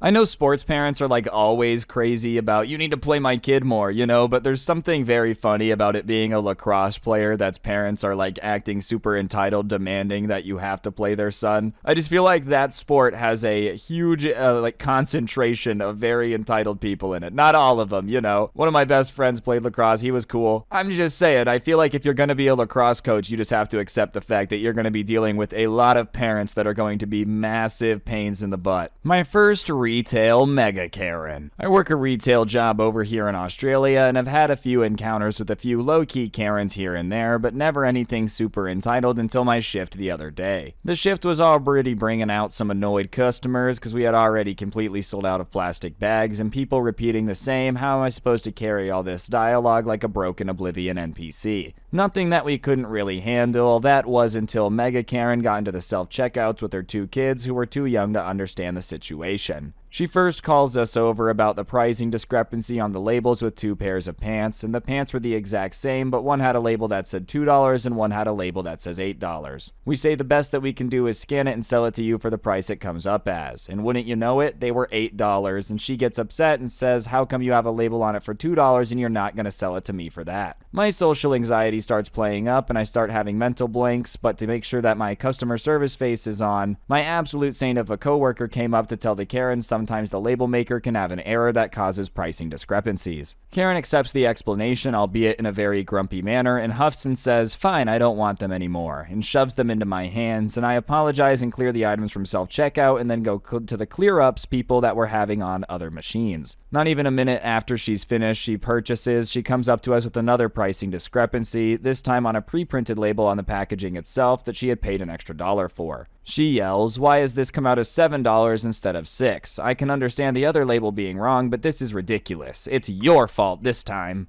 With my customer service face still on, holding back to the urge to say, if you had just told us about this very clear pricing error before you finished your purchase, we could have fixed it. The best I could say is, I'm sorry we don't do refunds at checkouts. We'd be more than happy to refund the $1 at the service desk in our store. This obviously angers her more and she yells, why on earth would I go back into the store I just spent an hour in for $1? You should be able to fix it. It's your fault this time. My coworker repeats the same as me, that if she really wants it, she can go get the $1 back, but otherwise there's nothing we could do about it. The kids in this situation are just kind of standing next to her awkwardly before Karen finally drags her kids off with her, rambling in the process. When she's finally gone, me and my coworker have a laugh over the encounter, and I'll tell you what, bonding with your coworkers over a Karen encounter is one of the most redeeming things about working in retail. Honestly, I feel like this Karen was stewing over the $2 jeans for so long that she went out to the car and just double checked everything. She was really hoping to find something that was mislabeled so that way you guys would get in trouble. That's what this reads as has to me. You know, look it, this is your fault. She just kept saying, this is your fault. It's like, who cares? It's just a label mismatch. It's not really that big of a deal. The only explanation is that she was embarrassed about the first time that she had to get something fixed and got mad about it being mislabeled, so she wanted to like stick it to the man and make it your fault somehow. My mother-in-law locked me out of my own house for 3 days in a row. My mother-in-law was evicted from her house and all of her other children have refused to take her in. My wife and I were nice enough to let her stay in our apartment till she got her housing figured out. And this process was supposed to take 2 weeks, but it suddenly turned into 3 months. She hasn't helped around the house, she started to eat our food and she didn't pay for it and turned my living room into her bedroom where she nods out and watches TV all day and night. Last week, my wife and I called her out for milking this entire situation and now she's starting to barricade me from the house every time I come home from work, as well as hiding my work shoes and stealing my clothes. We tried to kick her out, but she's refusing to leave and calling us jerks even though we took her in. I'm sick of this crap that the 60-year-old woman is playing when we were nice enough to let her stay with us while she figures things out. She's a sociopath, and now I understand why the other siblings don't want her in their homes. Imagine someone letting you live with them rent-free, right? They're like, of course, you don't even have to pay rent. You come, take as long as you need to get situated, and then you just start like hiding their clothes from them when they start asking you to move out, you know? Hey, you ever thinking about helping with rent? It's like, hey, you ever thought about where your shoes are? You should worry about that, okay? Because they're gone. I hid them. They're in Jupiter now, buddy. All right? Maybe you should worry about that instead of when I'm moving. Mind your business. They're like, I'm trying, but you keep barricading me out of my house. Entitled mother tries taking my necklace and cane and gets kicked out of the doctor's office. Since last year, I've been sick. At first, we thought I'd need surgery. However, the doctor wanted to check something out first and sent me to another doctor. After a couple months of testing, this was the last one needed, but I had also messed up my leg during this time and it made it hard to walk on my own, so my doctor suggested a cane, which I bought. Another thing about me is, even though I'm an adult, I have extreme baby face syndrome. People think I'm an 8th grader when I'm a freshman in college, and my height of 5 feet doesn't help that either. But with some context, let's get to the story.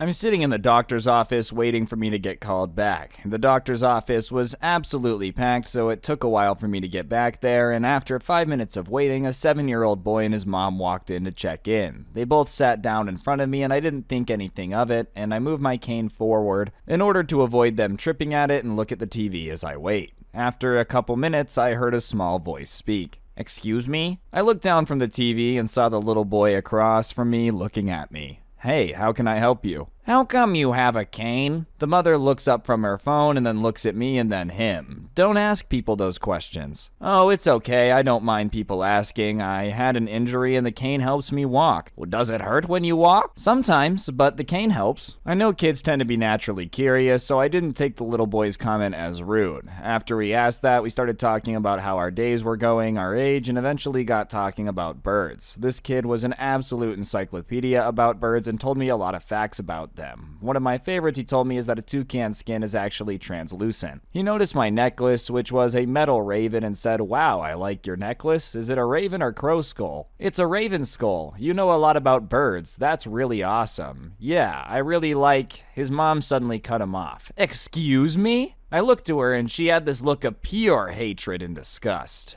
Yeah, is there something wrong? Why are you wearing a skull around your neck? That's kind of inappropriate, don't you think? Not really, it's just a metal raven skull, nothing inappropriate about it. It's kind of satanic, isn't it? What? Her saying that literally blew me out of the water. In what world is wearing something like a metal bird skull satanic? Ma'am, it's just a necklace. It's nice and I liked it, so I bought it. Well, you really need to take that off. You're gonna corrupt my son. We're Christians. I looked over at the kid and he seemed as dumbfounded as I was. Mom, it's just, but she cut him off. Be quiet. You need to take that off right now and give it to me. Also, you look too young to be using a cane. You just want attention. Me taking none of her crap. I'm not giving you my necklace or my cane. And if anything, you're the one wanting attention and ignorant for thinking that just because my necklace has a bird skull on it, it's satanic. Also, you think young people can't have a cane because they're young? Young people use things like canes and walkers all the time. How dare you talk back to me? At this point, she got up and tried to grab my cane,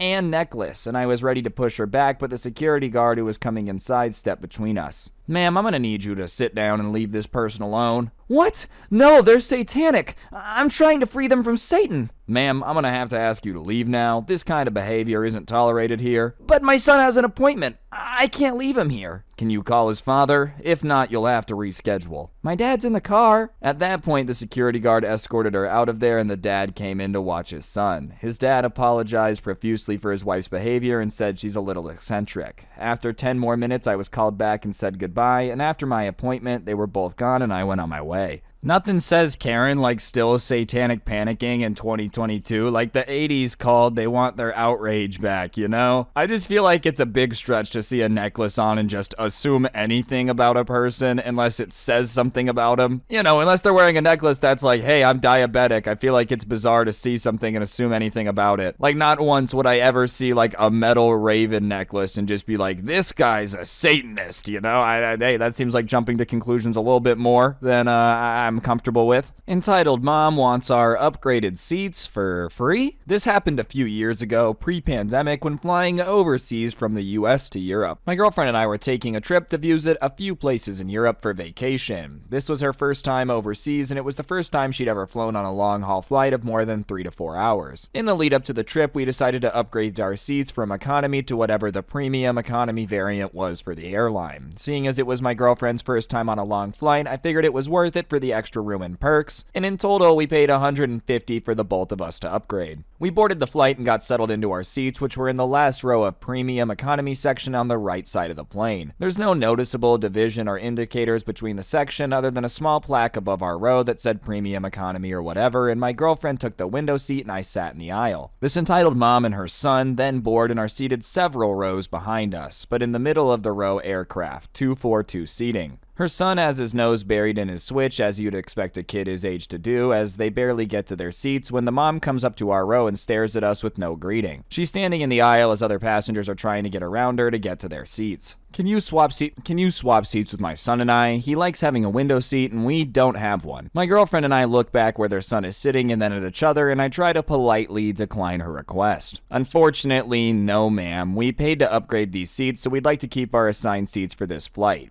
She kept staring at us for a couple seconds and more people tried to shuffle around her as she stood there. Well, my son's not a great flyer and he does better when he sits next to the window. Sorry, but like I said, we paid more money to sit here in premium economy. We're in the last row, so perhaps there's someone else in the rows behind us who will be willing to swap seats. At this point, a flight attendant notices that this entitled mom is holding up the boarding line and comes over to tell her to take a seat. She goes back to her row and my girlfriend and I thinks the end of that exchange and go back to getting settled. After boarding completes, the entitled mom and her son immediately stand up and walk to our row, standing right in front of us with their stuff in hand and the kid's face is buried in his Switch. Can we swap seats now? Ma'am, I already said that we're not willing to swap seats. As I said, we'd paid more to sit here, so we're keeping these seats. There was an awkward, infinitely long pause. That's just really selfish of you. My son isn't the best flyer and he likes to have a window to look out of. It's not a big deal for you to take our seat so he can have the window. At this point, I should mention it's an overnight flight, so there's not going to be anything to look at except for darkness for a majority of it. I'm not going to argue with you, ma'am. I don't think it's selfish to want to sit in the seats that I paid for. I'm sorry that you don't have a window seat for your son, but that doesn't mean you're entitled to my seats that I paid an upgraded fee for. She continues to stand there silently for a few seconds as if we'd give in eventually and move in if she didn't leave. I'm guessing you don't have kids if you act like this. Ma'am, I don't know what to say to you at this point. If it's that big of a deal for your son to get a window seat, then you should have done so in advance. Did you try asking anyone else if they're willing to swap? Well, no one back there is traveling together, so they aren't going to want to swap. I turn around and saw an older couple a row behind us, a pair of coworkers in another row that were watching a video and one headphones and laughing, and a middle-aged woman alone in an aisle with a window seat. She then started to open up the overhead bins and put her stuff in there. Ma'am, we're not swapping seats with you. I think you're just trying to guilt us into giving up our seats so you can sit in premium economy. If a window seat was that important, you would have moved on and asked other people behind us once we told you we weren't willing to move. You just want us to give you a free upgrade. She becomes furious at this point and continues to call us selfish and how what I said wasn't true, and then she then starts to bend over and grab my stuff like she's going to evict us from the row. Lady, don't touch my stuff and leave us alone. Thankfully, the flight attendant came up and asked what the problem is. She tried to go on a rant that I'm denying her kid a window seat and being selfish and rude to her and her son, and when she was done ranting, I explained the actual situation. Ma'am, they aren't obligated to swap seats with you. They said no and you need to take your seats now. Please go back to your row. She escorted them back to their seats as she huffed and puffed, and then she spent the rest of the flight glaring at us from the aisle seat. When the plane finally landed, she rushed to the front of the aircraft ahead of everyone and gave me a solid bump as she passed by with her bag, which definitely wasn't an accident. Her kid was fine for the whole flight too. Anytime we saw him, he was either asleep or was heads down playing a Switch. She was 100% trying to milk you for the free upgrade, dude. That kid didn't care if he sat in the window seat or not. If he had a Switch, he was conked out gaming for the next 14 hours. He probably didn't even realize they were going to Europe until they landed, you know? It's nuts she started moving your stuff, dude. I feel like that's the line. You can come ask me to switch my seats. If I say no, whatever. You're allowed to be mad. I guess that's your right. To start moving my stuff though, dude, I'm surprised they didn't end up kicking her off the airplane. I've heard so many reports about how, airline passengers sucking is up 900%. Being a flight attendant does not seem like the most fun job in the world right now. I'm going to give them credit for that. Anyways, guys, though, I think that's going to do it for the video. Hopefully you enjoyed. If you did, I would really appreciate you taking a second to press the like button. Let me know in the comment section down below what you thought, and of course, subscribe if you're new and turn on notifications. If you really want to help me out, I will put a link to the intro song down below, along with a link to my podcast, The Scuffed Cast, or of course, you could use code Scrubby at the G Fuel checkout. Great way to get a discount on G Fuel. Two more things I gotta plug. I do post some of my content on Spotify, so if you want to listen offline without gameplay, whatever floats your boat, the link in the top of the description will take you to that. Or, of course, you can go ahead and get yourself some of the coolest merch to ever exist. That link's also going to be in the description, and you can check that out if you want to get the coolest merch to ever exist, like I said. And yeah, on that note, guys, I think that'll do it. Don't get anyone pregnant. If you do, make sure they're hot, and hopefully I will see each and every single one of you guys next time with another video. I'm out. Peace.